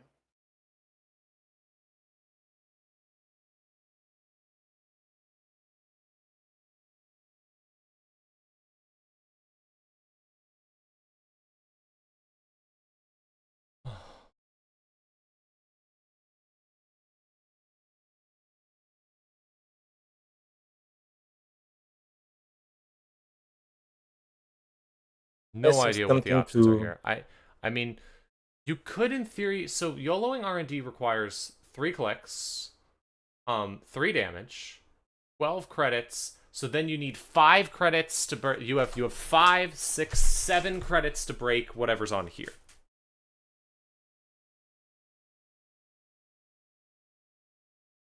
In here we have the Brawn.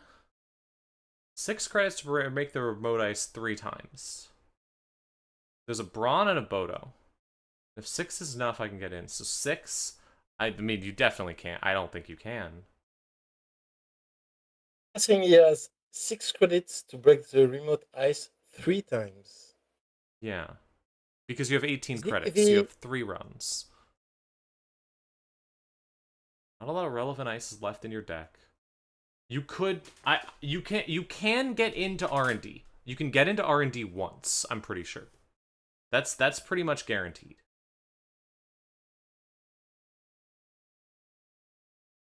I think you can potentially get into R&D and get into Archives, but we don't know what's in Archives. Might also be considering Bodo. You potentially don't have to break that if there's no cards left in hand. Teeny or Empiricist would do it. R&D would be a 50-50, almost certainly. I personally would go for R&D, just because you need every click to click through the, you need to click through the Brawn. But I'm not the one running it. So R&D, yeah, it seems the safest bet for a 50-50. But is not sure you can get into it.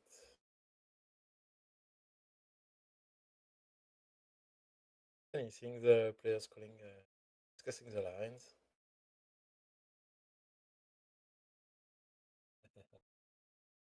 Gauntlet has been thrown down. All right, we're going to go for the R&D. It's been decided. We are. Well, the problem is that if it's something else, you can't, because you need to potentially break the Brawn on R&D by spending clicks, because otherwise you'll get the you might not have the credits to get in.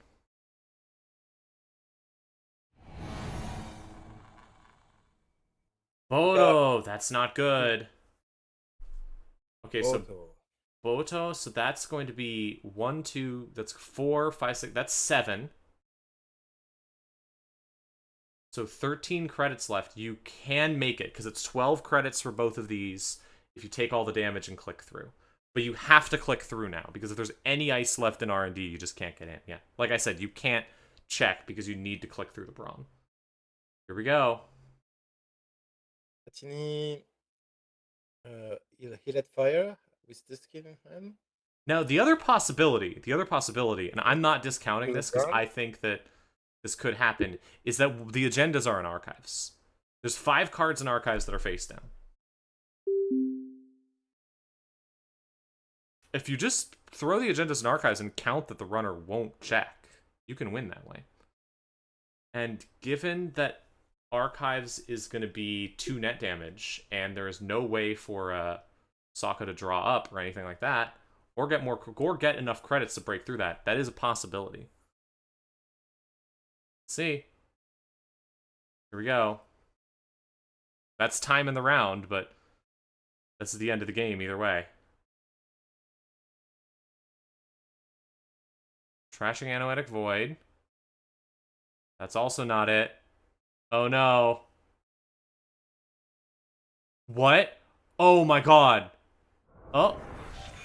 That's it! It didn't happen. No win. Wow. Okay, I have to ask now that the game is over. Asking if there's an archive.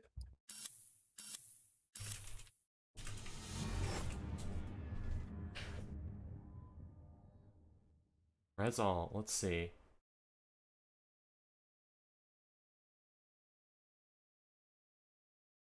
It's a white core. Oh, it's a Cloud Eater. Yeah, that's much worse. And no agenda in archive. No agenda in archive. That would have been that would not have been a smart decision. So yeah, just took the 50-50. Got unlucky. That's how it goes. Yeah. So that was real 50-50. Correct line. Well done to both players. What were you saying? Yeah. Okay. It was a correct line from Saka because he probably couldn't get in the report. Yeah. There was nothing in archive, so taking the 50-50 on only was his chance to win this game, and it didn't work out. But probably can still make it in the cut, I think, with all the points he has. Yeah, that was a good game. That was real good. All right. I actually, let me think. This is, yeah, because it's 7 to get through this. Actually, I think Saka could have gotten in. I think Saka could have done it potentially. No, because you can't get through the skunk works each time because you need to pay for that each time. Yeah, never mind. Think about it. All right, GG. Wow. Right. So with that, we've called time in the round. So the next round should be starting in just a second. So I won't go to break this time. So just get ready for it. Start this next one pretty soon. Okay. Yeah, this round should be starting basically very quickly. Let's check the standings. Once they update, see how everyone's doing. There's only 2 rounds left after this, so we should be right at the end, and we can start seeing who has a chance of making it to the finals and who is on the bubble and who can't get in today. Good luck to everyone. Yeah, paying 5 for skunk is the problem.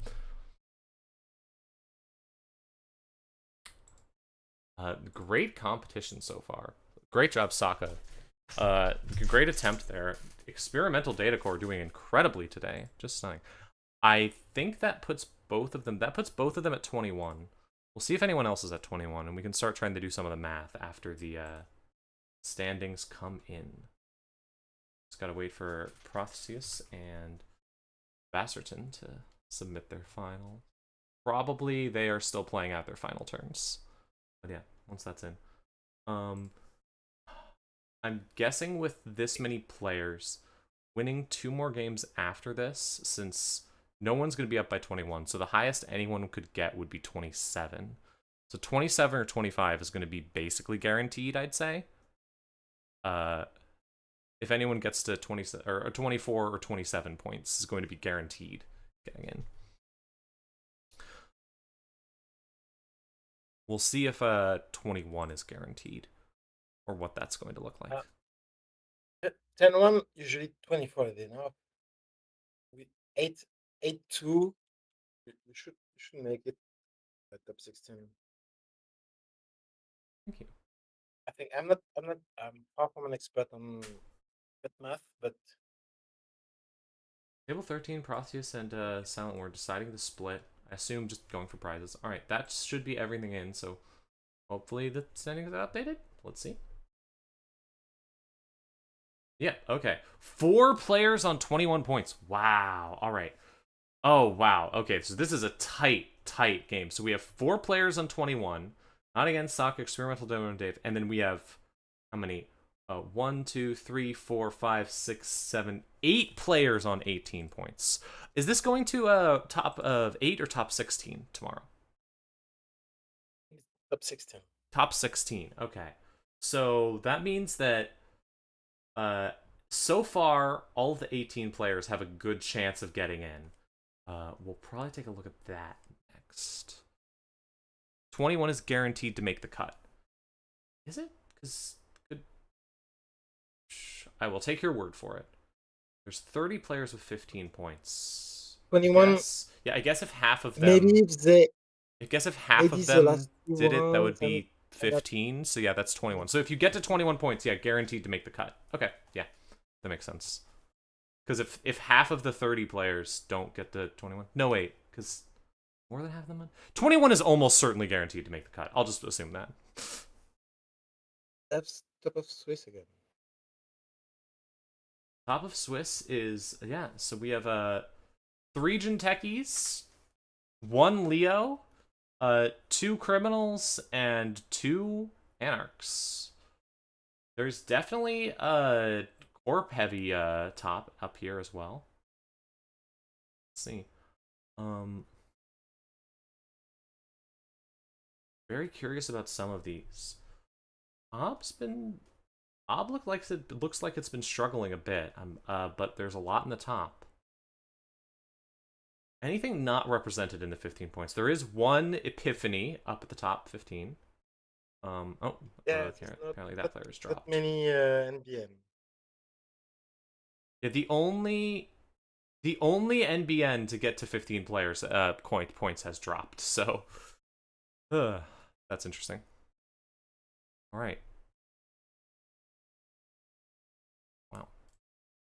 Tight games. And this one we'll definitely take a look at probably 2 players on 18 points, see if any of them could get to 21 and guaranteed to make the cut. I'm excited to see it. Yeah. I was hoping to see Nebula perform better, so that maybe they consider banning Force Lead, but probably they won't. I don't think we need to ban anything from Nebula. If this tournament has conveyed something, I don't think we need to do that. Yeah, the only balance issue we could take out at this point is there's so many creams. Maybe Carpe Diem? I'm not sure. I don't know. I'm not sure.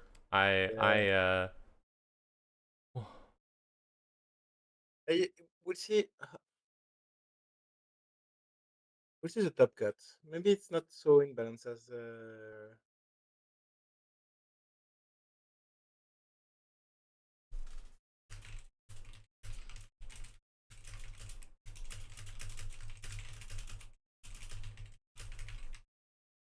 Let's see. We should have the pairings up pretty soon.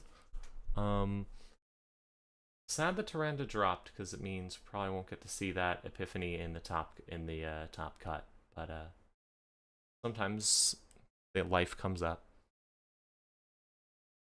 If 21 is guaranteed to make the cut, I assume we'll start seeing IDs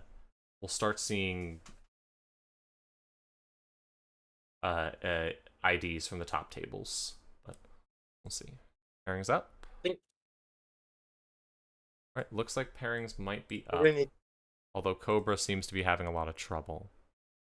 So, yeah, let me see. Mind taking a look at table 3?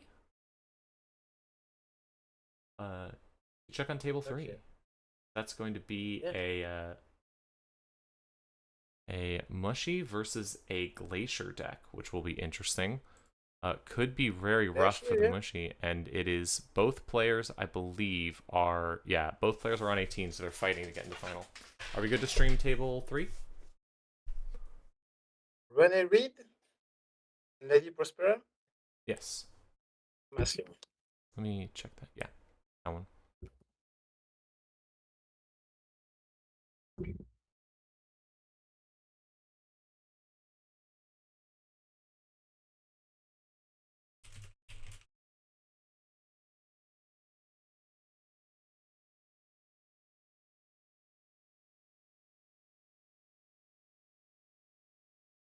Yeah, we're good. Yeah, both player are okay. So I haven't started the game yet. We're good to stream it though? Yeah, we're. Hmm? I agree. They're okay with it? Oh yeah, cool. Well then, join in just a I second. haven't started yet.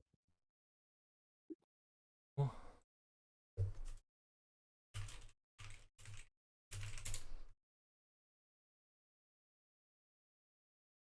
I'll go get into the game just to people sit around here.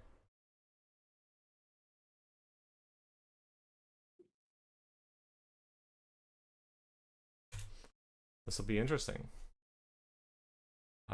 Rene Reed versus Lady Prospera.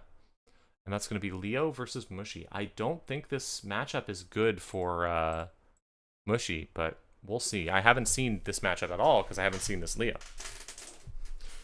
Leo again. See how this It's goes. like we've seen Leo. Good luck to both players. I have no bias in this whatsoever. Me neither. That was a joke. Everybody's I definitely nervous. have bias here. Yeah. What's the Lady Prospera? Oh, which side? Oh, Lady Prospera. I know who that is. That's yeah. Because you know her, or you like the deck? Oh yeah, I know her. Yeah. Okay. Oh, all right. 4 minutes to sit and think about hands. Leo taking a mulligan. There's no worse feeling in Netrunner than sitting there and taking a mulligan and watching your opponent do a watching your opponent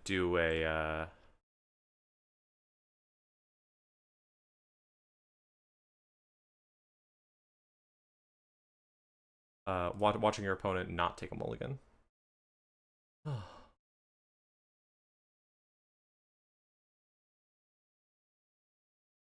Check something real quick. While we wait though, enjoy taking a quick break.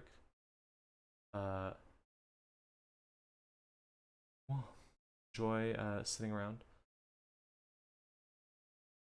Discussion of a cat in chat. I've seen pictures of this cat. It's a very good cat.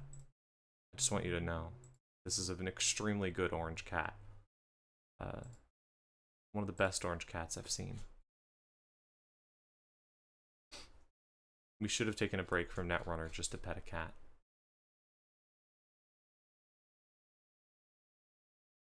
The way the consequence of being late to that round. The fellow pod is streaming. He probably has a cat purring on his knees. He usually does. Hmm? You were talking about cats, and Cephalopod Wizard, when he's streaming, we can usually hear his cat purring. Oh yeah. We've heard him earlier. My cat is here right now, but she's not making any noise. Whenever I want her to make noise for the mic, she won't say anything.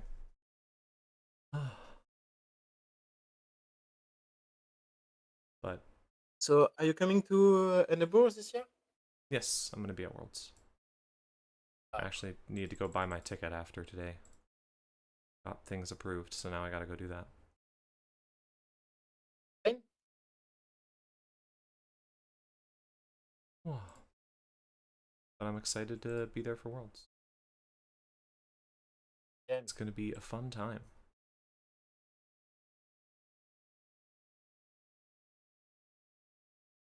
on. I'm doing my chores and being like, oh right, I need to check when I have a dentist appointment this week. All the boring stuff. Got a quick moment of break, but I don't want to shift over to the video since we should be starting in any moment. Let's see, but yeah. Good luck to both these players. I hope whoever doesn't make it wins their next round and gets into the tournament anyways. Let's see.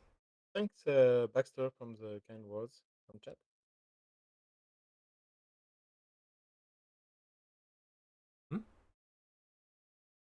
Oh, well, thank you. I'm glad you're enjoying the stream.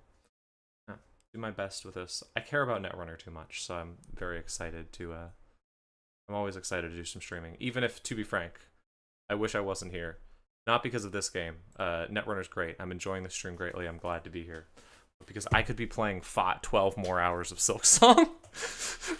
I have done nothing but play Silksong for the past 2 days. I've found so many things, and it's so much fun to be in the place of, like, finding stuff in the game and being like, what do I do here? And then trying to find info online, and nobody has info online except for one Reddit thread where people are also trying to figure out what to do. It's the good stuff. Yeah, I've been having a very good time with it, and as much as I love Netrunner, I've been waiting for this game for so long. But I'm glad to be here. And let me tell you, as soon as we finish this stream, I will be turning it off, and I will be continuing to Silksong.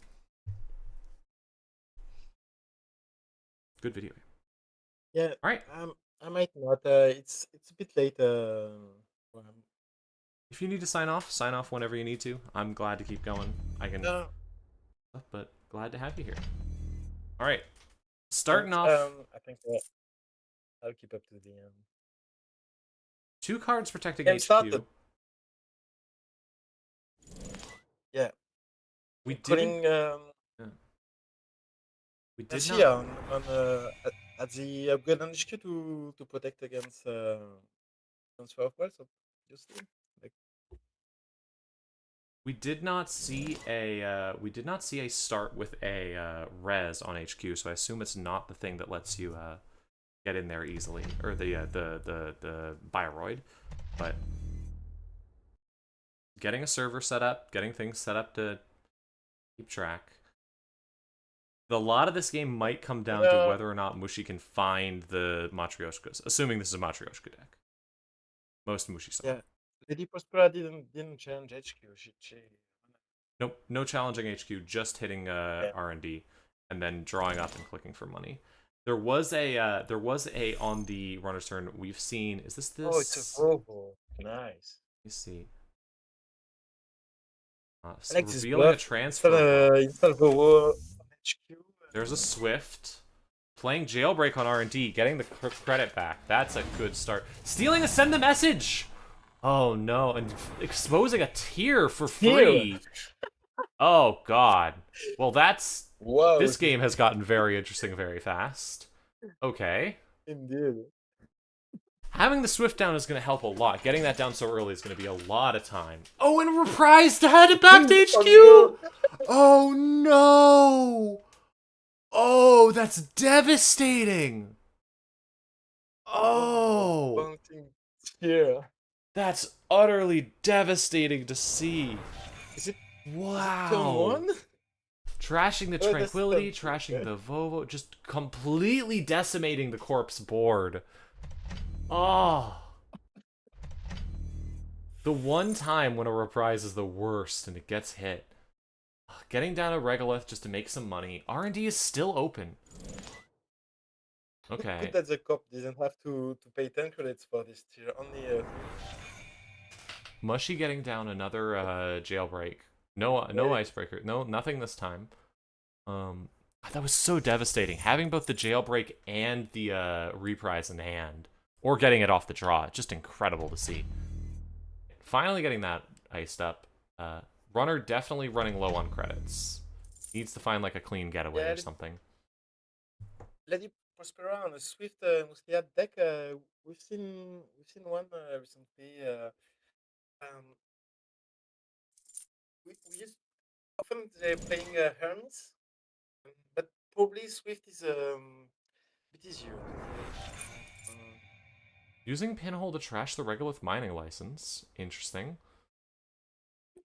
Surprised I didn't get saved for another card, especially because, like, yeah, there's stuff like Tranquility Home Grid that can potentially really accelerate. But, ooh, alright, now some things get rough because there's ice on every server. Oh, and another Regolith! It comes right back! Oh, and now it's where things get rough Yeah, that's because rough. every single server is blocked off. You cannot go safely into anywhere. Chesva will help, but you also need to find another Matryoshka, which I assume we haven't seen. Corp now has 23 Just credits. using the reg. Yeah, that's rough. Yeah. Almost certainly, Let's see what you can do about that. almost certainly Wishing was Prospera. that I assume A is just drying up to try and get the, another Matryoshka. Ooh, interesting. What do Going we to have? go for the... Let's check. Yeah. Two. Scary, especially against here. You know the deck is running things like tier. Like, this could Yeah, be or something really Boomy devastating. can crush You do have 2 your clicks remaining. Matryoshka. No res. No res at all. Just letting the runner in. Interesting. What ice are you not raising on 23 credits? I don't I know. have no idea. Maybe it's just like a very small ice, and you're saying, like, I want to make sure the runner can't get in. Plan a game Maybe to a draw even more Black cards. Sure, if they're playing. I assume running so many planograms just to accelerate your draw as fast as possible to try and get more cards in hand that you can install as ice. More ice on server 2. Pentagram is like a rush regulate. Oh, that's cool. Putting something on server 2 to keep the runner out. Still no ice rest. And with 9 credits, you can start trying to break stuff. Carpe Diem. That's a good hit. But you really, really need a Matryoshka. And there it is. Okay, so now you can get into a server. So we should start seeing hits now. Ooh, and a twinning with the Chesva. That's good. There's the Carpe Diem. Going for HQ. No res still. What is this that you're not resing it? I get maybe that's the tier, but like wouldn't you res the tier? I don't know. Maybe it's a Biowalk.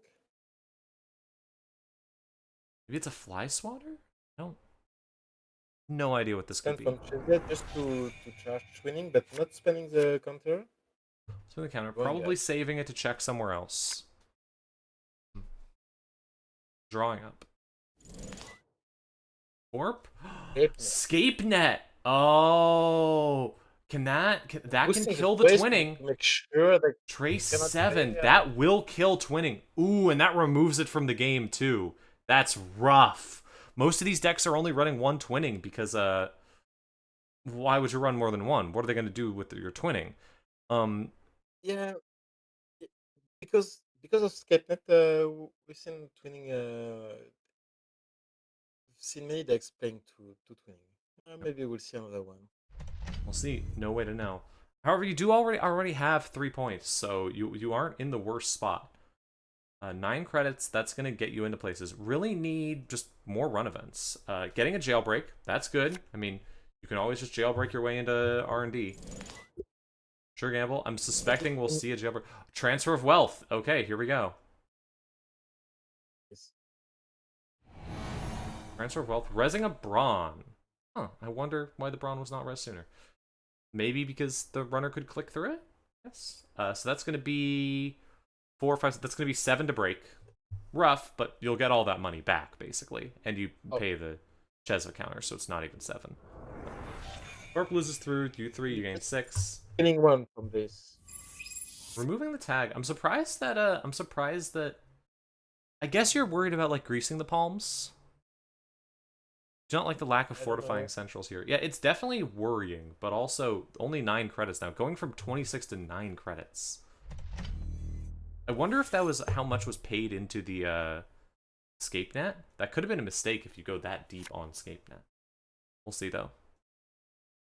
Maybe they already have the second twinning, that's why they cleared the tag. Because otherwise, I think you're happy to vote it.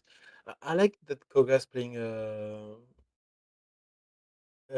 his Zaya deck has no resources, so you can just put the transfer of West tags. That's pretty cool. I It's a think. it's a fair strategy. All right, In running on a four, spin, one forcing almost cut. forcing the shuffle. Yeah, first one. Getting a predictive planogram. Interesting. Clicking for credits. Just clicking for credits. Not doing anything at all. A mysterious ancient chord. It's scary to click for credits like that because if the corp gets enough money, they can start putting actual things down to block HQ and R&D. Buy bands, pretty good. Drawing That has been installed in server 2 and advanced. two That was the Mastrioscos, previous Kabloo. second Chesva, and a burner. Ooh, burner is fun here, especially with 2 clicks left. You can put stuff back on the deck. You still have 9 credits left. Okay, 3 ice. Only Boomy, ice. Boomy, and Descent. Add Boomy to the bottom of R&D, add Brawn to the bottom of... Oh, Boomy, Brawn, and Descent. Yeah, adding both the things to the bottom. That's a good play. I think... Now, the question is, if you lost your twinning, you don't have many options left, so... You need to hit I'm R&D not sure how eventually, but, like, good that when's the was. right moment to do so? Third Matryoshka How down. good that was. You can now break into that server, potentially. I assume we will now see, oh, there's the vulnerability audit for 3 points. Okay. Do you really think that that play was worth 3 influence and 8 credits to bottom twice? I'm really not sure. Prospera clicking for more credits. Playing a buy advance, running archives. Daring the corp to res that ice. The corp chooses to res the ice. That's a dangerous thing because, I mean, it's only 3 credits to get into archives. Like, you're not really spending that much. It does make it harder to go into R&D potentially afterwards, which is what I was thinking might happen. Now, this is true. I assume that Prospera is currently thinking about, do I just let this fire? Yeah, just letting it fire, losing the brawn, but you don't lose any credits, you keep everything, and you made the corp go down to 5 credits. Corp's up to 7. Archive. Don't you want this ice on R&D? Oh, another regolith. That's what you really didn't want to see, because you want... Keeping the corp poor here feels really good, but that regolith is absolutely not going to help. That also means whatever else is in... Yeah. You also have to be worried about whatever else is in server 2, because that's going to be some sort of defensive upgrade, some sort of... Probably a skunk corpse. Reveal mostly has triggered. Pinhole, again. So, deciding not to go for the...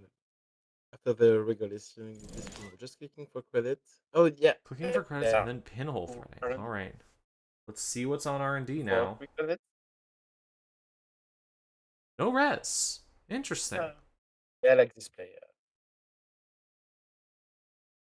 Trashing the regolith. Third run, and you get to spend the money off of the Chesvas to do so.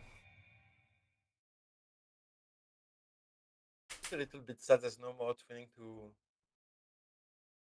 Yeah, that scape net really helped this game around. Ooh, class act.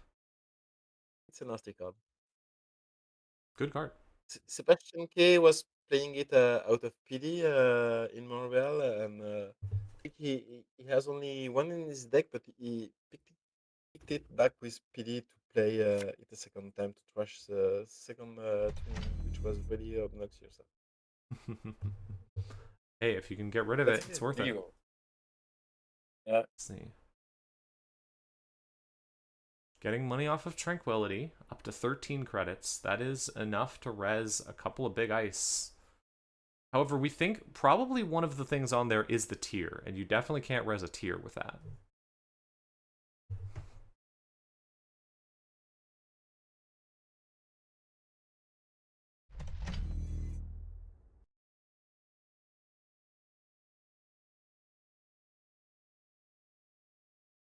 Let's see, another server. The third Chesva. Oh, and another transfer of wealth. That's pretty good here.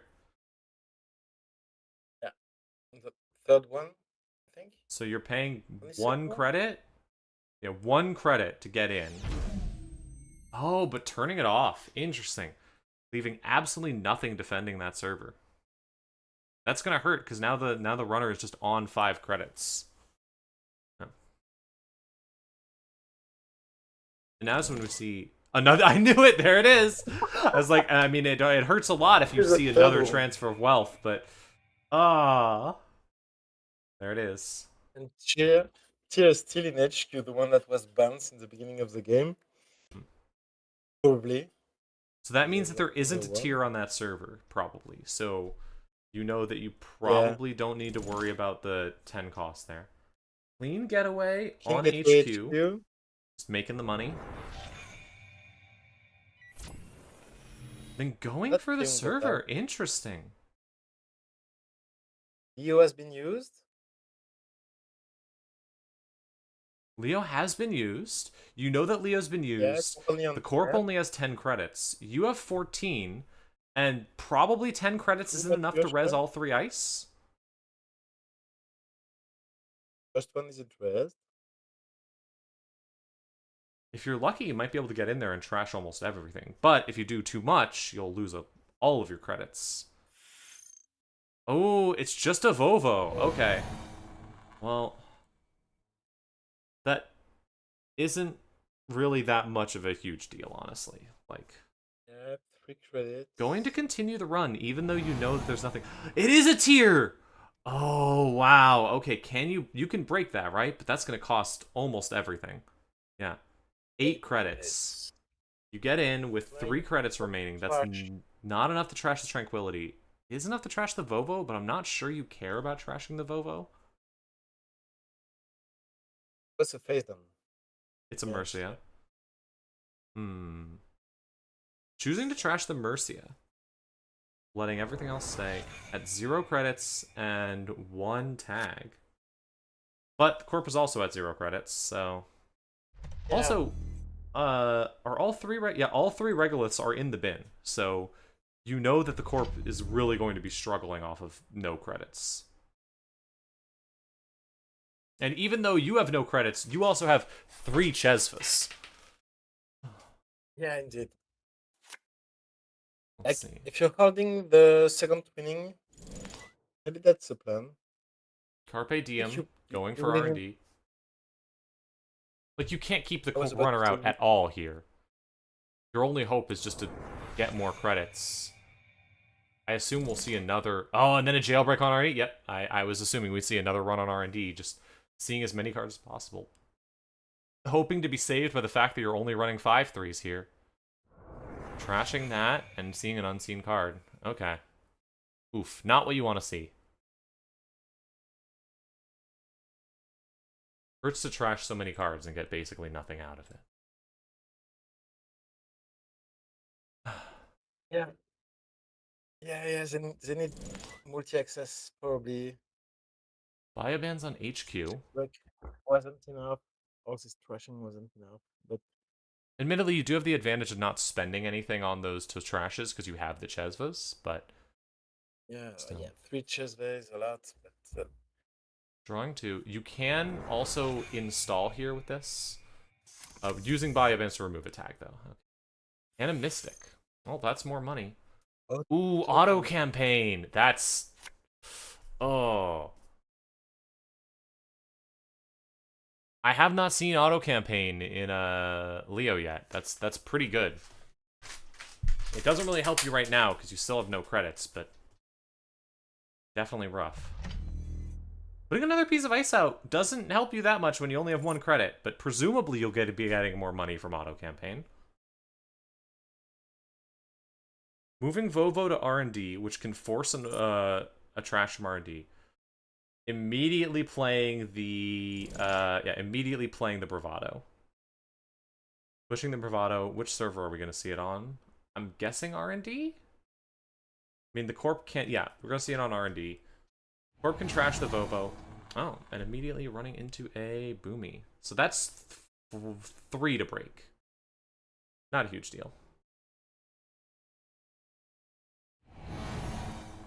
Oh, and then a drafter. Interesting. So actually able to res anything with everything with the Vovo. That's really good. Yeah, I'm not sure, but running this the server with And Vovo, the maybe. the runner now can't trash the Vovo because you don't have the credits. You do get 8 credits from this, so like, not the worst thing. But that means the server now costs money to get into. Oh, there's a pinhole. Ooh. Corp has no credits to res here, so you get to crash it for free, and you're turning off the auto. Corp is gonna. This is gonna force the Corp to just click for credits. Oh. And then just running HQ just to see it. Hey, that tier. We've seen that tier before. We have, Now, yeah. now the Corp can put something in here to gain 2 credits, and then can just click twice, I guess. But like, you don't have many options. Putting another ice out there. I assume this is another 3-cost ice? Oh, that does hurt, because it means you are going to have to spend some credits to get in there now. You can't just count on the 3 Chesvas.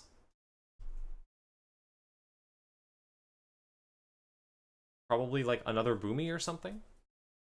What I think you would want to do here, probably. Sure Gamble will help. It's 4 credits Mystic, maybe? Helps a lot. Bravado. Are we gonna see another? We're gonna see another Bravado into R&D. There's a Descent. I mean, that's 1 credit, so it's not really anything. Mostly, this is just what this really is it's a lot of ice that means you have to have all of your Matryoshkas out. But this will get rid of the Vovo, so that's nice at least. Yeah, she has enough to trash the Vovo this time, I think. Yeah. Is he a buyer rate? Yes. So now he could... Actually, that is probably the correct choice here, unless you really want to deny the runner.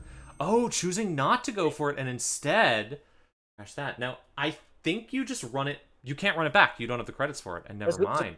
The cop used Leo to trash buyer rate to end the run. Yes. I was going to say, I think that's definitely the right choice.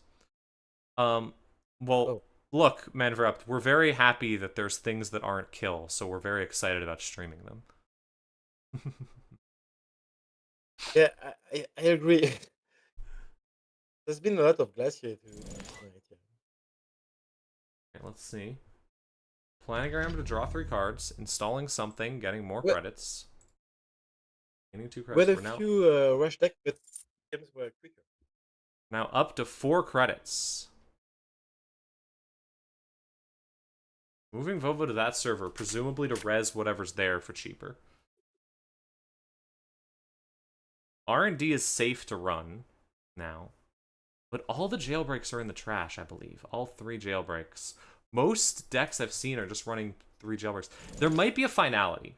I have seen a couple of decks run finality, so that could be something. We've seen, yeah. That deck playing finality, and we've seen one on stream earlier. Right.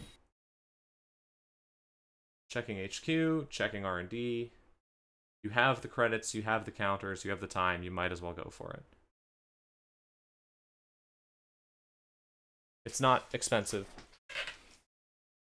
The kill deck's finished before you have a chance to check the stream. That is fair, actually. Seeing an unseen card, seeing lots of singles, not getting anything. Ooh.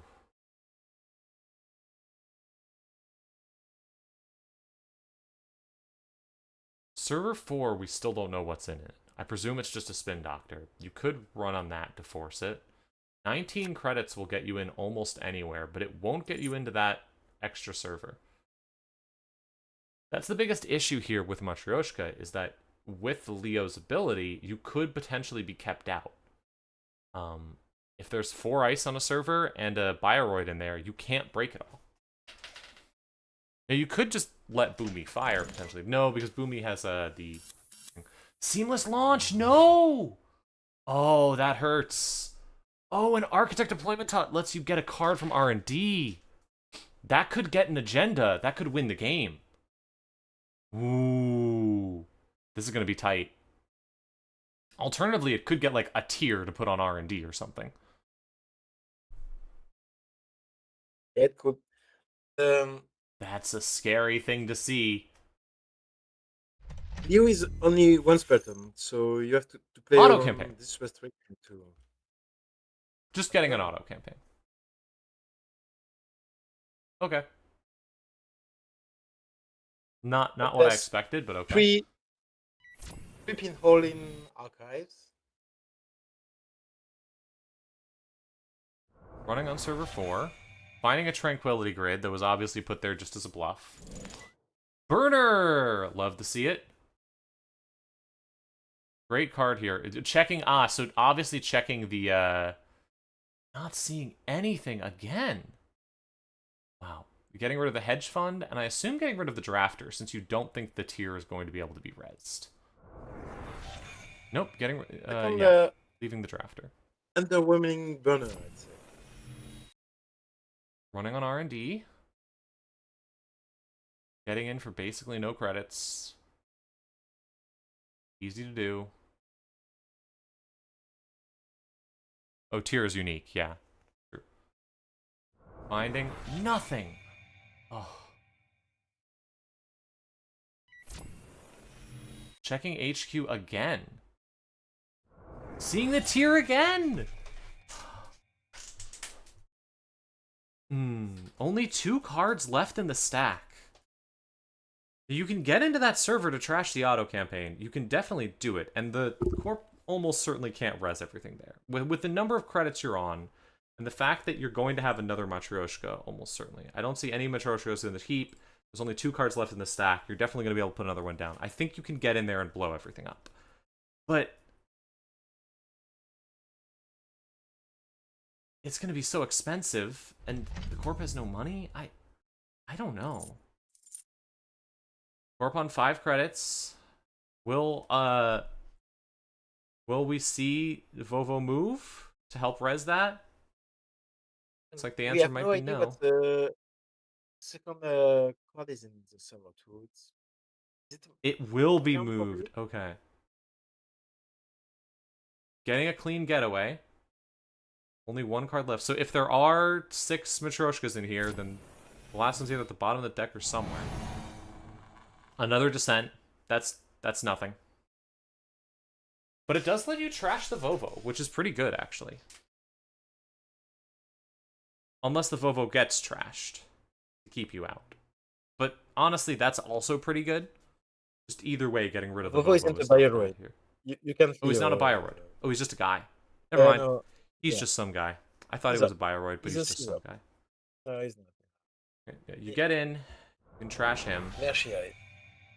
And you don't see any agendas. Looks like this deck doesn't have a second twinning. Could have been installed by. Yeah. These 2 burners. Clean getaway, heading into HQ. Will we see the tier another time? Oh my god. At this point, you have to be careful not to get tilted. I'm getting tilted just watching this. 1 million tears. Oh. You bounced one with reprise in this game. That's all you've seen ever since. Being punished for pouncing a tier once. Oh my god! Are both of the other cards in HQ just tiers? What is going on? Alright, 5 on there. So I assume that next turn, here's where you have to run the auto campaign. Is this deck on 3 tier? That's insane. Running on 3 tiers would be wild.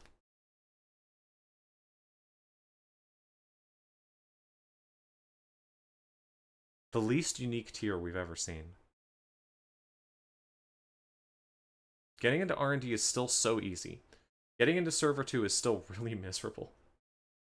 But presumably, let's see. Tier is how many? It's 5, 6, 7, 8 to break through. If it's unique and you're playing 3 of them, maybe the plan is to trash them with Leo? I guess. You could trash one with Leo and then use another one. Now, I think you have to... So the option here is to either run on HQ and just make sure the corp doesn't get their agenda. Because if you could just find the agenda in HQ, auto campaign firing doesn't matter. What are they going to do with it? But oh, okay. Seeing an MIC. Okay, so I presume this is intended to... So, hoping for the win off of auto campaign here. Spin Doctor drawing you too. Oh no. Seamless. No, still no multi-access. No. No multi-access options. Competition would be so nice. I'm assuming there's a finality in the deck that you can always go for. Going for it. Okay. So this is going to be at least 1, 2, 3. Or, yeah, so 1, 2, 3. Then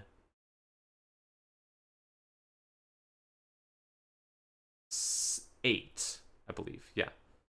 3 and then 8. So that's 10. That's 11. So you can get through everything. Leo the booming. But we will see the 8. Yeah. Then we see that happen. Yes, trash booming. Running again. Leo. That's still 8 credits, so it's still going to be a lot, but you can do 8 credits. If that's a tranquility, if that's a, what's the card? Yep, there it is. There's the Skunk Works. That's enough. You can't pay for that. Oh no. And you can't get back into HQ either. Oh no. You cannot afford auto. But Corp's on 0, we gain 2 from auto. Corp is on 0, so you need a way to score. Now, but the seamless launch won't help you. So, I don't know. Mandatory draw. Yeah, you cannot seamless. I flicks, 2 credits. Install. Gains 2. Okay, I mean, that will do it if that's a 4-2. Yeah. Is that it? That's the game. Oh! Devastating. All those tears from HQ. Devastating again, but so close. So well played by Lady Prospera. Incredible game by both players. Really, really well done. Really fantastic game. 1 credit off always hurts. But well done. Well done. That early tier into the reprise was beautiful. It was you just needed to find 1 agenda. That's it. And then you can easily finality for the win. To reprise tier again, you could have reprised it. Yeah, if you had just found 1 agenda. That's it. That's the value of reprise, but also the punishment of reprise. Oof. All right. It's so cool that playing reprise. Well, that was a great game. So Rene continues on. Lady Prospera will probably, if A can win next game, will probably make it. How much time do we have left? I assume that game went for most of the round, but I'm not sure. 8 minutes left. With that, I will probably... I'm losing my voice a little bit, so I'm probably going to go to break for a little bit before we get to the next round. Unless there's another game people really want to see. You check out... Just check table 8, it's finished. Check table 7, I guess? Potentially? Is that still going?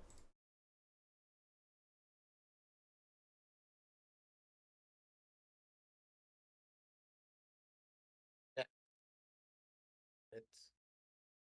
We stream table 7? Versus.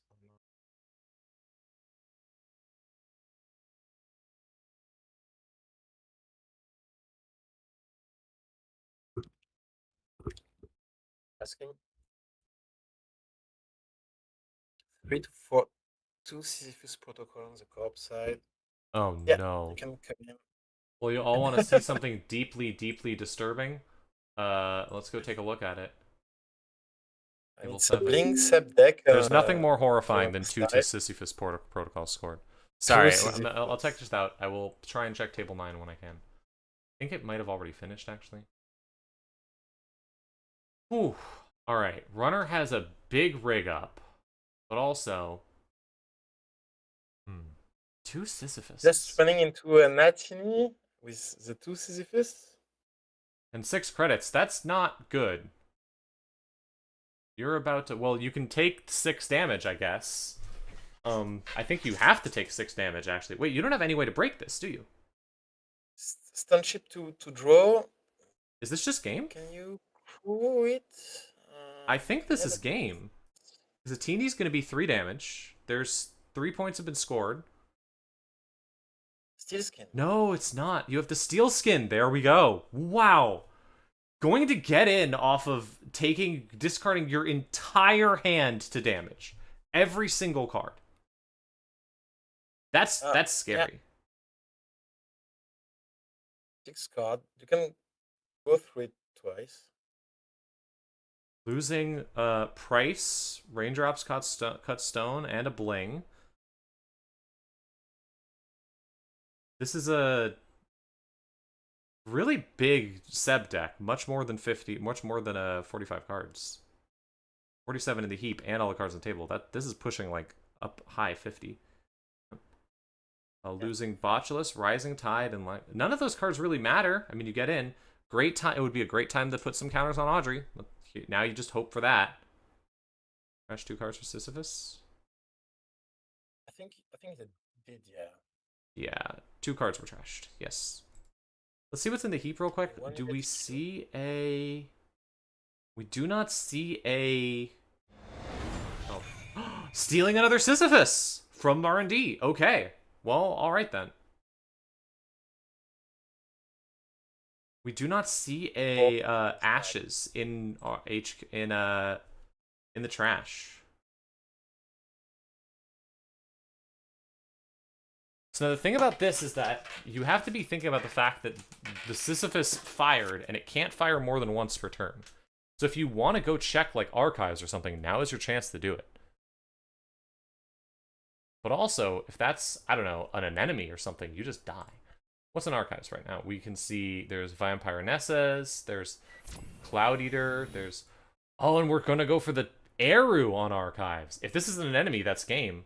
I assume it isn't. Yep, no enemy. In, accessing 2 cards from R&D and not seeing anything. Oh. I've completed 14 turns in... Moving the tag. For, the thing is, you can only do that once.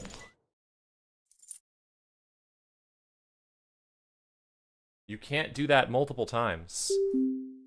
Let's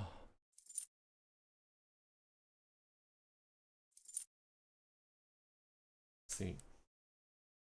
Just crediting, taking petty cash and taking credits.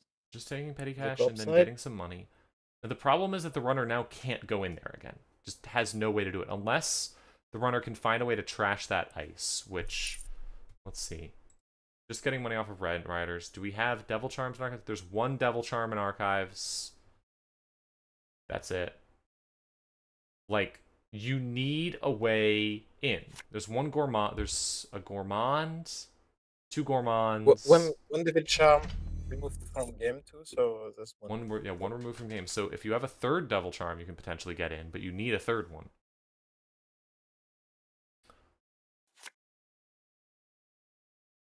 Draw again and hope that it's the thing that saves you.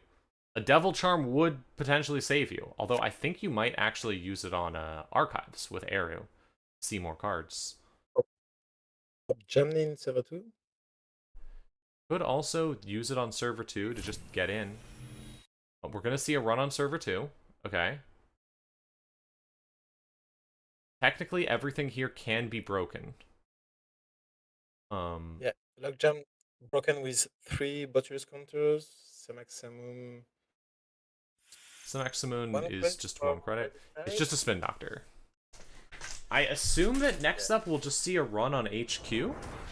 Just to try and see an agenda there. Although we did see the, all those cards I think have been seen.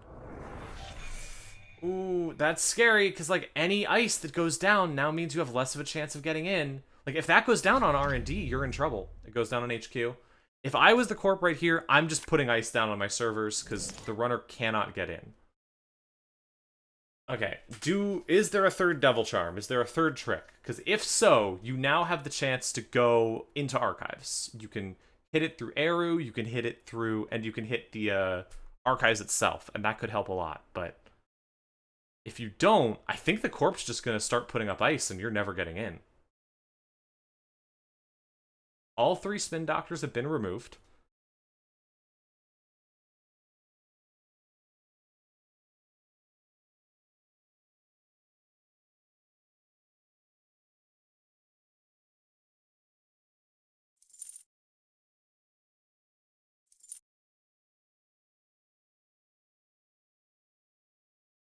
Just using Rent Riders.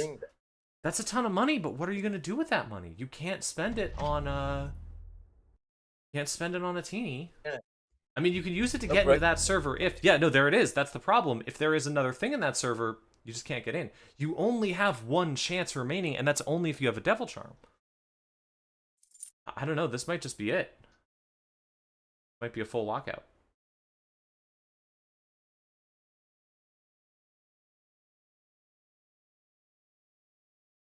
Let's see.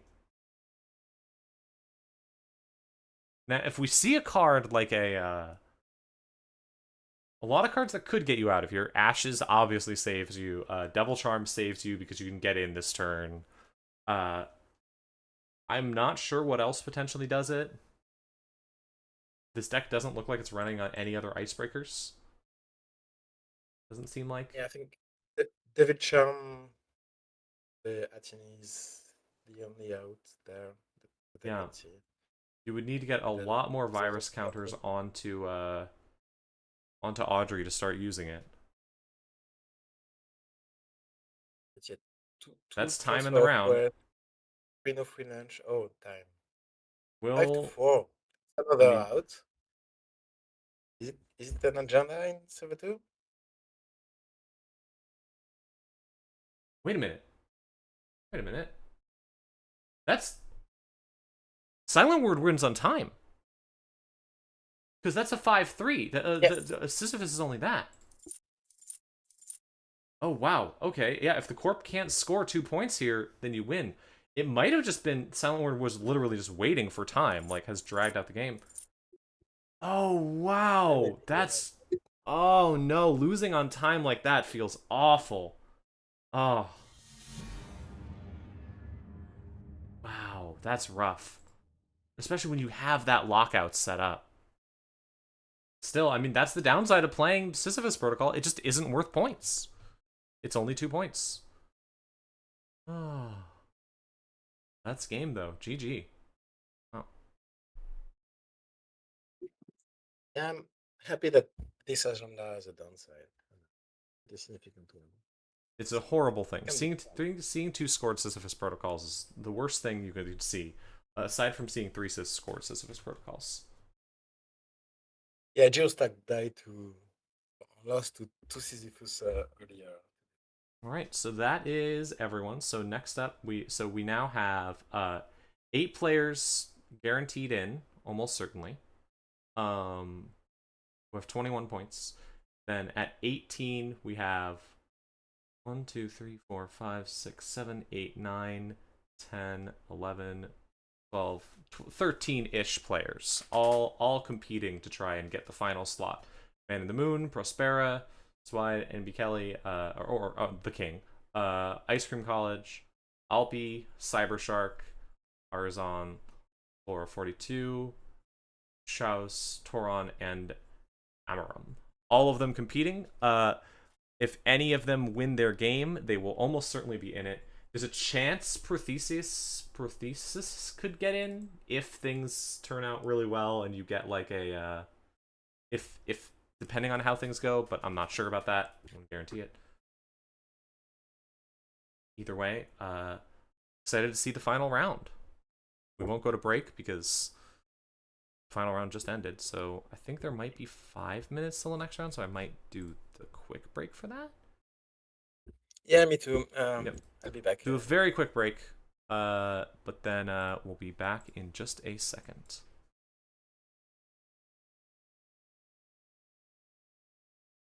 Hold on just a second.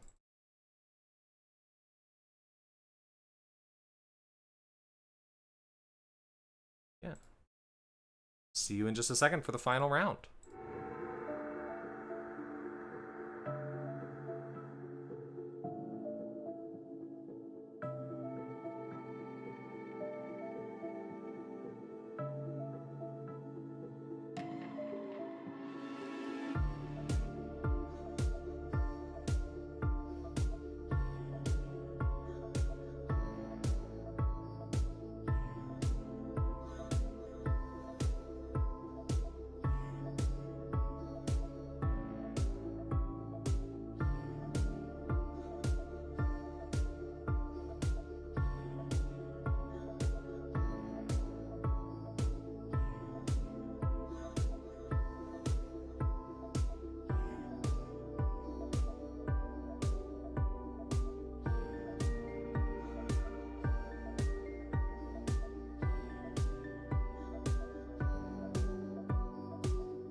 And we are back. Oh, I messed up my microphone volume. Okay, cool. Yeah, we're back. Welcome back to the final round of the Swiss tournament for the American Continentals. Oh, we've got a number of tables going. Let me check which tables are fighting it out for the top to make it in the tournament. Let's see. Ooh. We've got to try and get in. Justice. Oh. So Prospera versus Augustus Caesar. Prospera needs to win this to get into the to get into the top 16, but is guaranteed a slot otherwise. Augustus Caesar does not, however. Man in the Moon versus Analyze Chris. Analyze Chris is also on 21, so Man in the Moon is the only one who needs to win there. Let's see, and then Ice Cream College versus Laura 42. Ice Cream College and Laura 42 are both on that. Maybe we could check out that game. We haven't seen the Dewey yet. That seems like a fun game to check out. Yeah, Laura is playing Dewey for the cat. That could be a fun game to watch. Yeah. Oh yeah, I'd be down to check that out. Let me double check real quick. Yeah, could you check if we can stream table 7? And Albie versus Cybershock. She's 18 points. I'm gonna ask. Cybershock. Table 7? Yes, table 7. All these players are fighting it out to get to be in the top 16.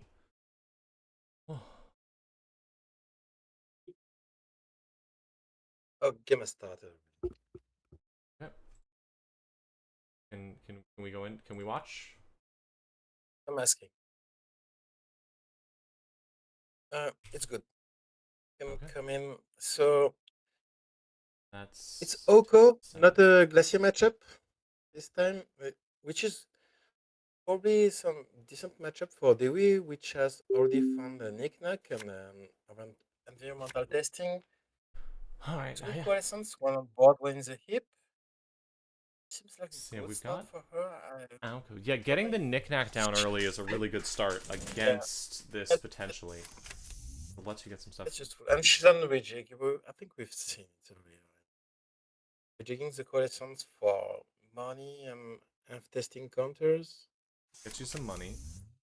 Putting down a stone ship, I presume, to defend against this. Something's gonna get scored out. We're seeing a sting. Oh, that's the entire hand. Hold on. I presume that we would want to see it. You'd want a chance to do something there. No, but yeah, that was very catchy. With the stone ship, we should have paused to let the runner potentially do something. What was lost? A Madani. That's rough, but not the worst thing here because you don't really want to lose programs. Another environmental testing, coalescence, and another knick-knack. That FUT is scary. Like, I mean, even any ice loses you the game. This is also definitely, we are seeing the Bladderwort in Archives. This is definitely the high damage one. There's also a Mindscaping, so this could be probably some sort of kill deck. It might have a tag thing, or it might just be Mindscaping is a good card. 3 servers. To draw. You have the credits to run on all of these potentially. I'm not sure you want to, but you have the credits to do so. Another install. Use the stone ship to draw. She has plenty of money now, 15 credits. Far from getting a Dewey flip. No MU used. Plenty of stuff on the board to contest. Nothing. Revolver down on the table. Might just. Are we gonna see just a run on the? No, we're just seeing ending turn with 4 cards in hand. That's dangerous. There's the bladder. Okay, so if this is a sting, I think that's lethal. Yeah, I think that's lethal. No? No, because I guess too many credits for Bladderwort? Yeah, I think you had too many credits to fire Bladderwort. Yeah.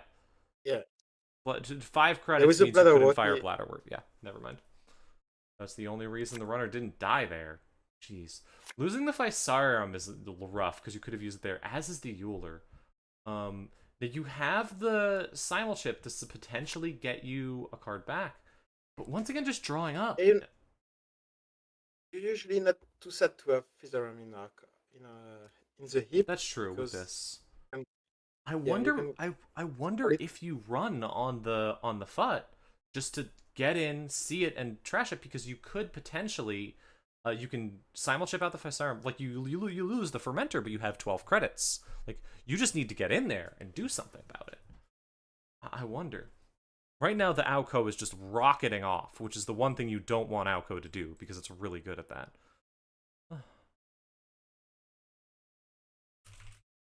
So you probably want to change the fat when you pick the fermenter, so that means Two you more can use a servers. single chip. Server 9 and 10. Yeah, but like, I mean, losing the credits isn't. You could also lose the game. It doesn't matter how many credits happen if you lose the game. Yeah.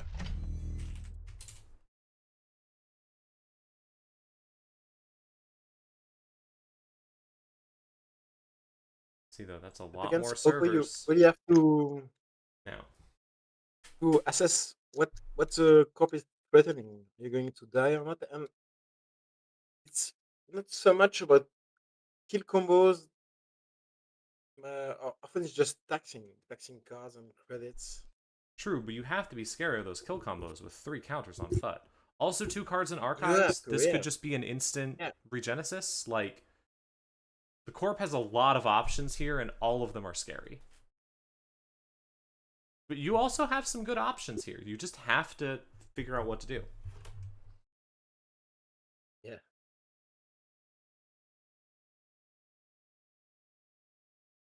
On 12 credits, you can challenge this board.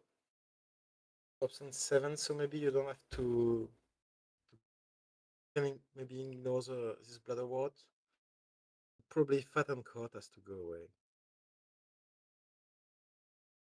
You can probably deal with them.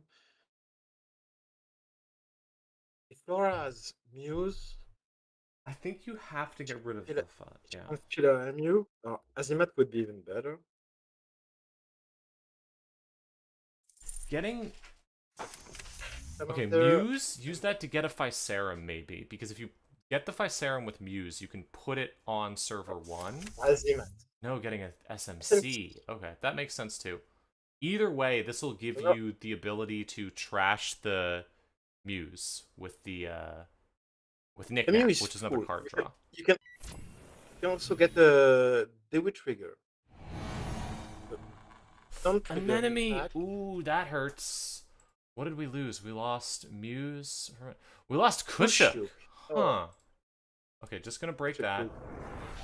I'm surprised we didn't see the fermenter get used so that you could use Knick-Knack there, because like that lets you just draw another card. Admittedly, I'm all about Knick-Knack. I love that boy. I just love using Knick-Knack whenever possible. She flipped. She was looking for the Dewey flip. Oh, okay. Yeah, there it is. Have the flip back. I think with Dewey you have to end your turn on this side. So if you use the SMC here and then run on any server, you can However, you are still in danger. Like, there's a bladder word on the board. Corp is on 4 credits. If there's another bladder word on the board, you better have enough credits. Like, another bladder word, and then just, if one of those is another boy and an agenda, all of those could kill you. Okay, yeah, so we're gonna see getting out Propeller, drawing a card, trashing the bladder word. That's smart. That's smart. Alright. Another cohort. Are we gonna see a Regenesis? I would not be surprised. Nope. No Regenesis. You can't Regenesis the same turn you use a Alco, so safe this turn.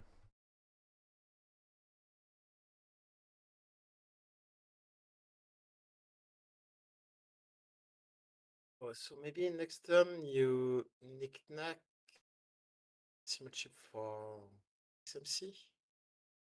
Get potentially Dewey trigger and go after the cohort.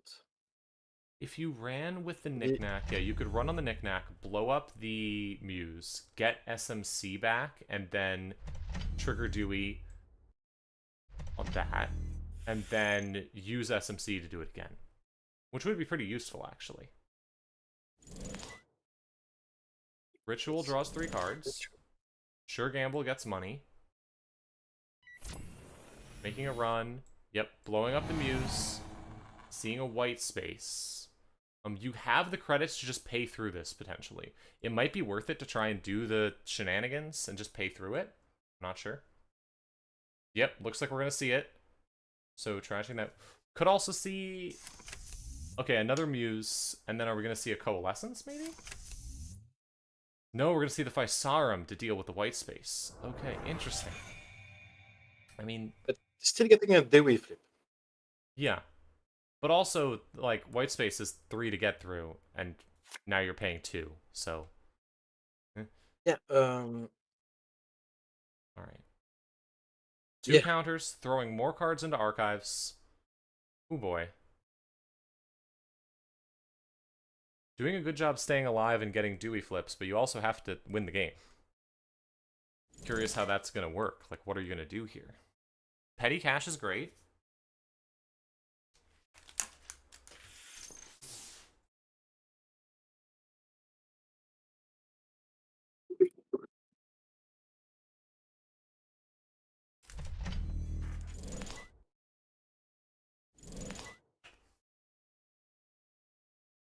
Oppo research for 2 tags. Alco research for 2 tags. That can potentially... I mean, worst case scenario, that just lets you trash the knickknack.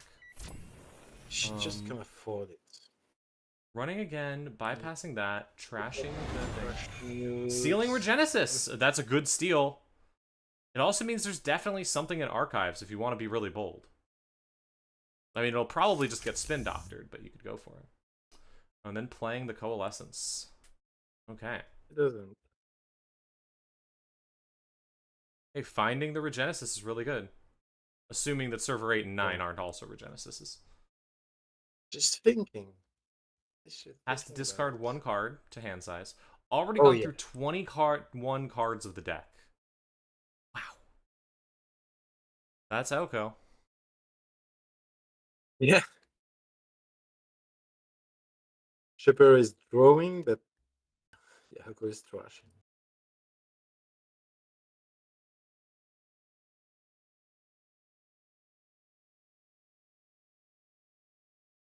Both news.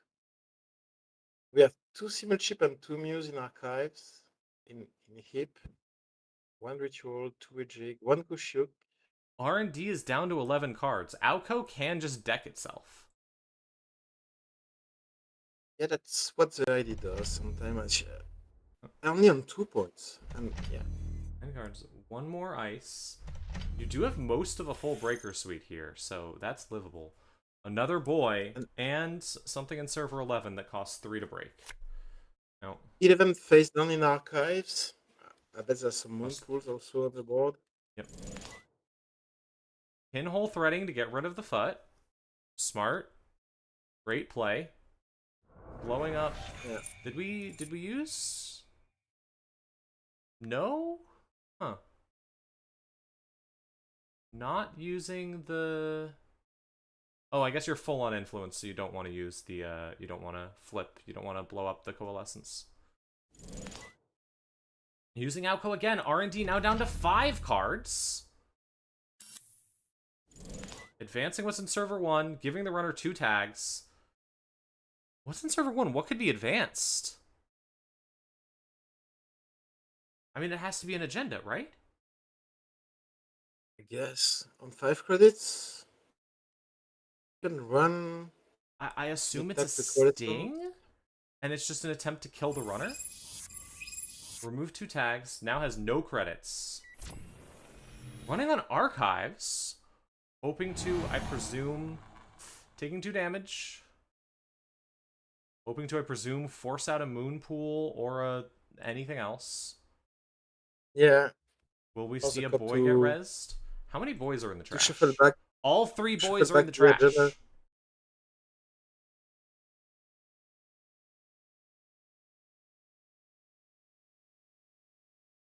It's calling ice cream. Mitt? That's you have to ask.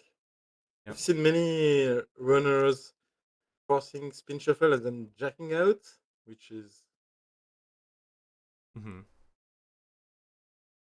We've only seen 1 spin doctor removed from the game. However, we also don't have any spin doctors rezzed. So spin doctors are going to force, if you want to res a spin doctor, that means that you're going to draw 2 cards and get closer to a decking at the end.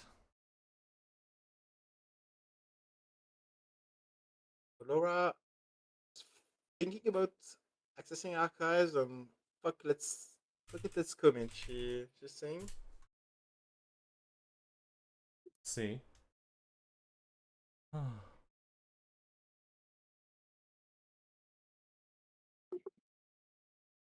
Getting in. I don't see anything getting res. There Ice might. cream college. Thinking about all the spin and There's two moonpool and bladderworts and three in here. There's two bladderworts and three boys. Resing a moon pool, removing a moon pool, not trashing any cards from HQ, putting two Fujis, the game-winning cards, back into R&D. Resing a spin doctor, shuffling two other cards back into R&D, and I'll bet we still see an agenda. There's now 3 counters on whatever's in server 8. yeah, advance with moonpool. Yep. You get in. You find nothing. Wow, absolutely nothing. There's the last bladderwort. There's the last Oppo research, and then a lot of scary ice that has not gotten installed.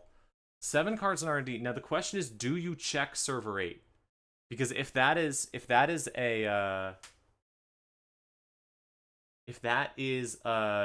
Fuji, you really need to check it. And if it's not, I mean, you don't need to do shit. I think I would check it. If it's, I mean, it could. You're still in Swiss, so you don't know if your opponent has like a random Urtica cipher just to mess with you or something. That's the problem. Of course.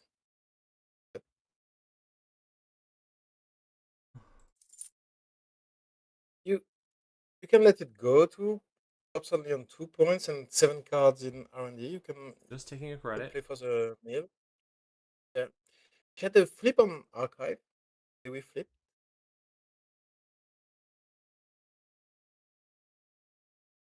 Just draw her a card. Drawing a Still card on the board. No. Scoring sting immediately. It's just a sting. Third sting. Yeah, you really wanted the runner to hit that so you could use the sting. That's 3 points, but that's not enough to win. And there's 5 cards left in archives now, so you can just start hammering there if you want to. Runner can still get into most servers. Maybe not running this remote was a good call from Laura. And yeah, Ice Cream College has 6 counter on Alco, but only 5 cards on R&D at some point. You're not using Alco at this point. If you not use using Alco, it you anymore. are in trouble. Yeah. So just have to click for credits and cards in hand, and then you deck yourself up. Ice Cream College planning out all possible moves.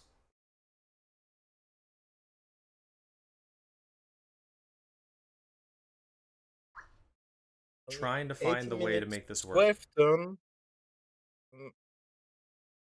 and only 5 cards in R&D. Coco has been milling the deck really fast this game. Yep. One of the things, if you survive against a certain type of Alco fast enough, you can just win because you can survive. Yeah.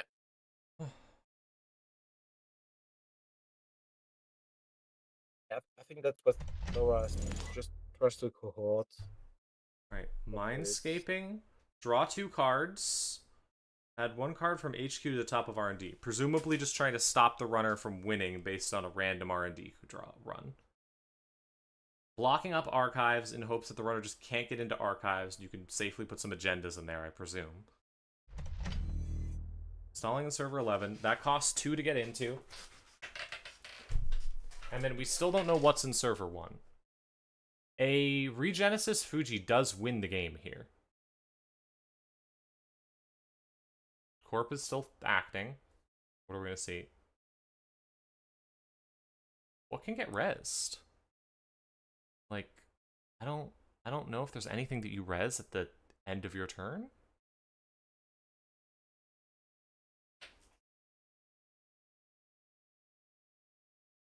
Fat, but all 3 are in archives.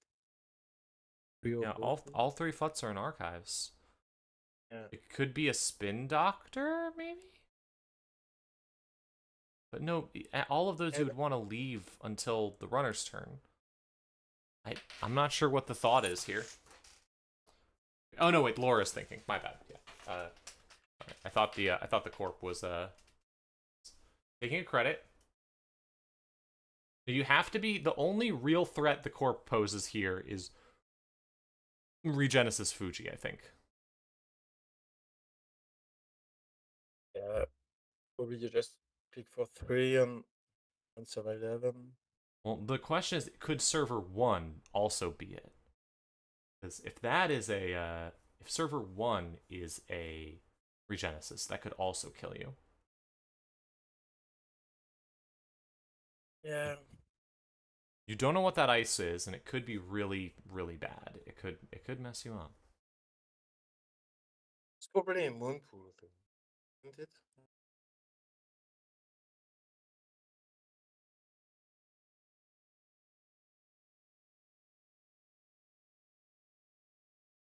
Only one moon pool removed from the game, none in archives.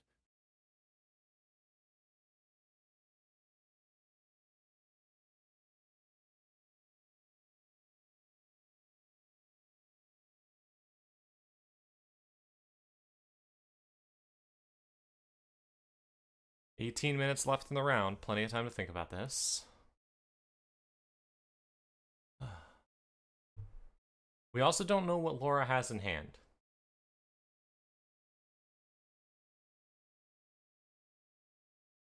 Lots of things could save you.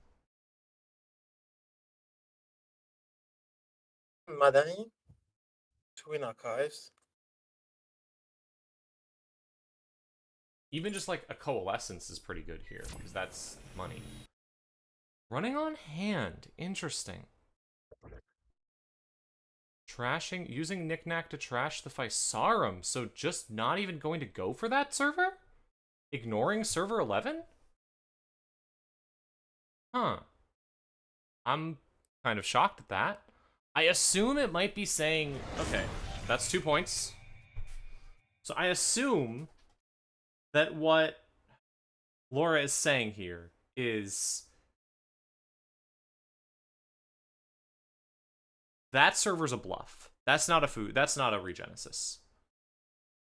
Yeah, it's a pretty bold call. What do you do now? It's a statement. 2 click left, only 3 credits. Like, a Fuji doesn't Item win you the point. game here. If you have Finality in your deck, that'll do it. More decks should run Finality. This is my advice. This was 4 cards on R&D from tasting.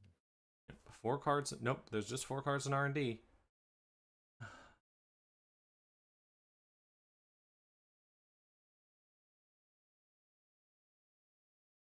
Seems like said, Fuji in hand and Moonpool in remote. That would make sense, yeah, because Moonpool can let you throw the Fuji away at the end of your turn. Yeah. And if there's a Regenesis in server 1, that's the game. A lot of options.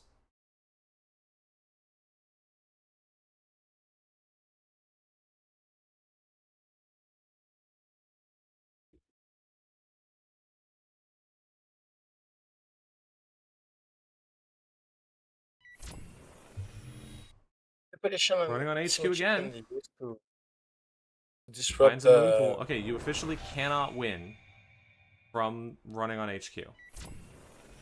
Running on server 1. Let's see, what is it? That's not good enough. You can get through both anemones really easily. Yeah. Now, if this is... There's the Regenesis. You found it. Okay, so that's 2 Regenesis. If server 11 is not a Regenesis... Ooh. Let's see. I'm assuming server 11 was a Moonpool, but... No, it's a Spin Doctor! Yeah. What? Why would you spin? Like... Oh my god. Put back some stuff, I guess. Seems like I do really not know how the tricky position. corp wins here. I genuinely have no idea how the Yeah, corp wins. seems like as a runner, you can just click for credits and wait for the corp to lose. Oppose, shuffled back, which makes me feel even more towards what I just said. The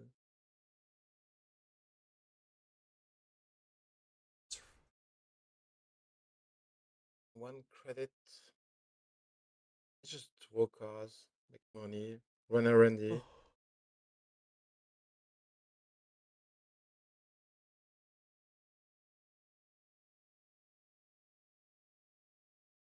If Laura finds the last muse, she can flip again. Not sure if it's really that important. Wait. Drawing cards. There is one card left in R&D. I think I'm. If that card's an asset and Laura trashes it, or if it's an agenda and it gets stolen, that's just the game. Period. Like, Yeah, you really want to run. how many moon pools have we seen? We've seen one moon pool removed from the game and one moon pool in the trash, right? No. So the other moon pools are somewhere. That could sort of save you, but it doesn't really. I genuinely don't know what you do here as the corp. Yeah, There's got to be yeah, something. she can afford the. Since that's 4 credit player. She's only on one. Click for 3, run R&D. What do you sell?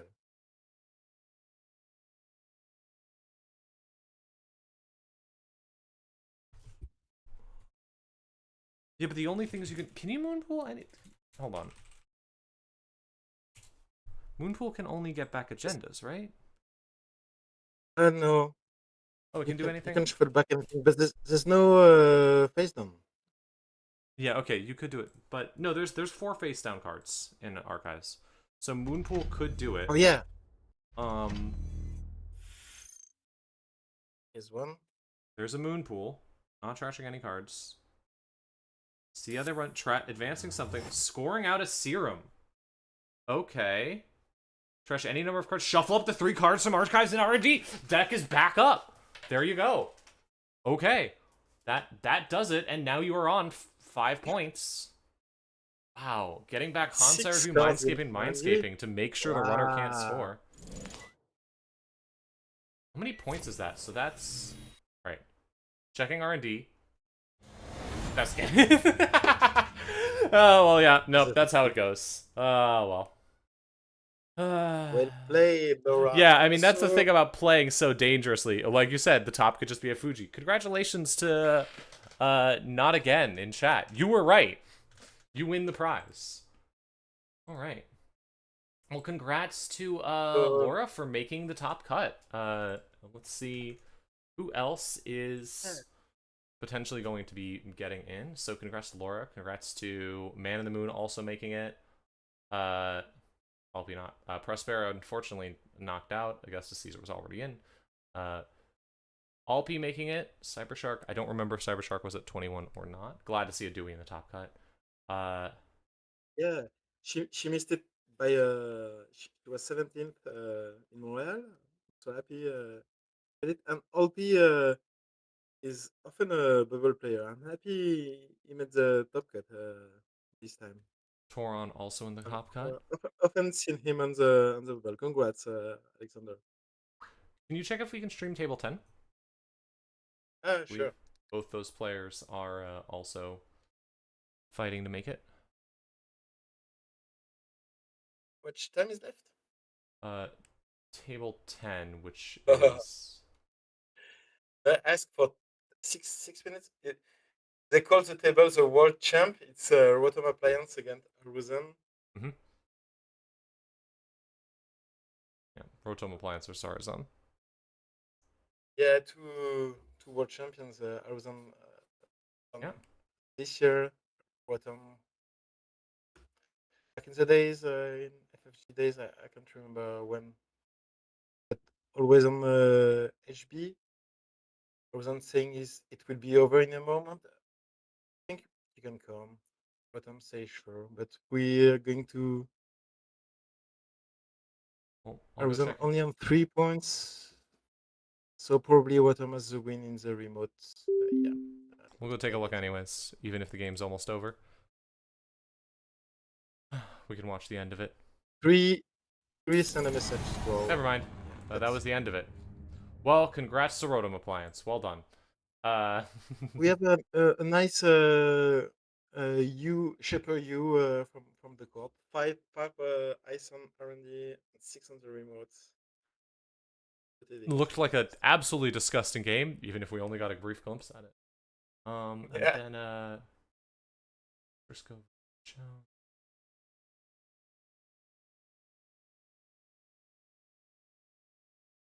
See. Saka is playing. Ooh. Check who else is still in the possibilities. I think that might be about it. So we'll be seeing what our top cut is pretty soon. Yeah. Yep, so now we're down to the 15 players. So we're going to see who makes it with the top 21 and who else is maybe in it. Maybe I've got a game. Sure. Saka versus 7th Ward. Yeah, we can go watch a Sable station. play. If they're actually playing the game, I'll do it. I didn't check any of those because I assumed they wouldn't be playing. But yeah, go for it. They are. Watch the game. Just asking. Yeah, okay, it's okay. Cool. Saka on 4 points and 30 credits. Oh god, yeah, this is really the tournament of Glacier, I guess. Wow. Yeah. Earth Station. Let's go. Let's go, Earth Station. SDS. Yeah. I'm the big Earth Station fan. I love Earth Station. 2 Winchester on HQ. So, 4 points on Saka's side. 3 points on. Ooh, okay, that's interesting. So they're all 6 Matryoshkas are in the bin due to an SDS. Wow. All the dolls got SDS'd. Okay, I don't know if you can win at this point. Like, does Saka's deck have Ashen Epilogue? Does Saka's deck have a way to do that? Because if not, like, you need a way to get all your stuff back. It's Hoshiko, so it usually does, but wow, that's so an incredible play to make. You'll just need a 6 Matryoshka SDS trash. And I just put 2 on there. I'm not very smart.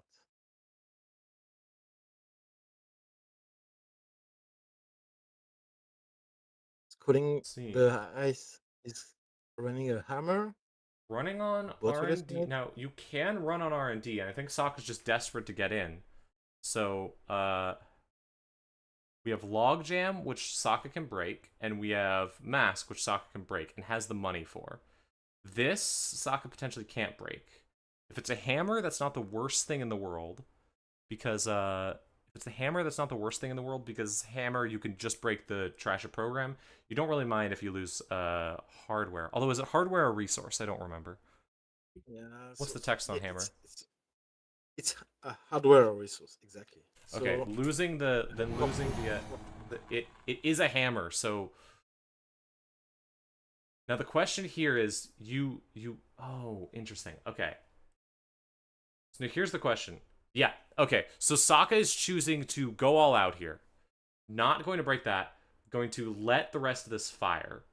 Not going to break the breaking the trash one installed resources and letting the trash one installed program. And that'll trash either the Botulus, one of the 2 Botuluses. Now, the other ice up here that's not breakable is the Winchester. So you can deal with the Winchester. Basically, you're saying that there is a guaranteed... This is your last or second to last run on here. Almost certainly. Getting rid of the Fermenter instead. Fascinating. I mean, I guess you'll potentially be able to do it again, but it means that Saka will get another run. Oh, wow. Cups on 3 credits and Saka on 26, so you can pay through the traces. Right, but it does tax you on those traces. it costs you 7 credits to get in. I mean, 7 credits isn't that much right now, but trashing it on the botulus means you can do Yeah. you can guarantee the trash on the twinning next turn. And it's not that many credits to get in. All right, let's see. Gonna see 3 cards. This could be the game. You're on 4 points. 1. That's a long pause. 2. That's game. Ah! After getting the SDS, that has to hurt so much. After killing the SDS, wow. At least you lose to Saka, who is very, very good at Netrunner. Beautiful game. The beautiful end of the game there. Glad to watch that. All right, yeah, we should be approaching the end of the round. Most things should be wrapping up. Let's see what pairings still remain. Yeah, only a few that are left. And then, so we're gonna go on a very short break while we get all the final games in about just a few more minutes. And then after that, we will be back with the final standings to see who's going to be here tomorrow, and we'll give you a brief preview of tomorrow's stuff. Yeah. So we'll be back in just a second. Sounds good. See you. Yep. Be back in just a second. Give me a quick second to get this set up. We will see you there.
All right, and we have the top 16 standing. So let's see who is going to be playing tomorrow, conceivably, unless anyone drops.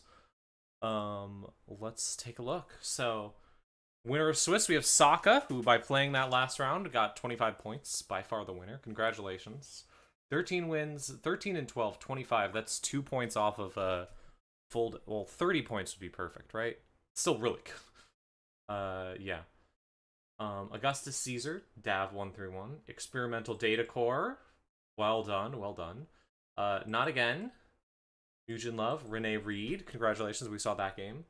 Man in the Moon, The King, Alpi, Analyze Chris, Laura 42, Cho, Toron, Stwide, and Silent Word, all making it to the next thing, with Prospera, Ice Cream College, and Cybershark barely bubbling out, unfortunately, and Kabloosh, all barely bubbling out. But great tournament. Tomorrow we'll be seeing all of the players from the 16 spot and up getting to compete. Tune in tomorrow. I believe it'll be starting once again at 9 a.m. We'll talk some more about the stats, how everything went, and it'll be very fun. Yeah, make sure you tune in tomorrow to see the finales. If I take a look at the IDs, I can see... I'll take a look at the IDs real quick. So in the top 16, we have... how many Leos? No NBM. Not Three? a single one. 3 Leos, it seems. Yep. Rene Reed, Laura, and Saka all on Leo. Yeah, congrats to everyone who made it. Right. With that, No NBM, only two shapers. 2 shapers is still impressive, given how few shapers there were in the tournament. Yeah. Fair few anarchs and a fair few criminals. Both have good representation. Glad to see a Barry. Yeah. Actually, a fairly good breakdown of IDs, in my opinion. There's even a PD in the top cut. It's fun. Yeah. For Sebastian? Hmm? For Chico? Yeah, there is 2 Sebastians, actually. 3 Sebastians. Wow. 3 Sebs in the top cut. 4! Holy cow, 4. I missed the 16th spot. That is incredible. Yeah. And actually, only 2 Alcos. Yeah. Congratulations. He's seeing something else, some Sable, some mostly hat, but also 1 Mercury, 1 Baz. Nice. LP bringing Baz to the top cut. 1 station, several up. It's gonna be exciting tomorrow. So we will see how things go tomorrow. Tomorrow we will get a all these players, unless any of them can't make it. If some of them can't make it, then Prospera, followed by Ice Cream College, followed by Cybershark will get in. But aside from that, we will see these players tomorrow in the top 16 cut for American Continentals. In the meantime, yeah. See you then. For now, thanks for tuning in. So long.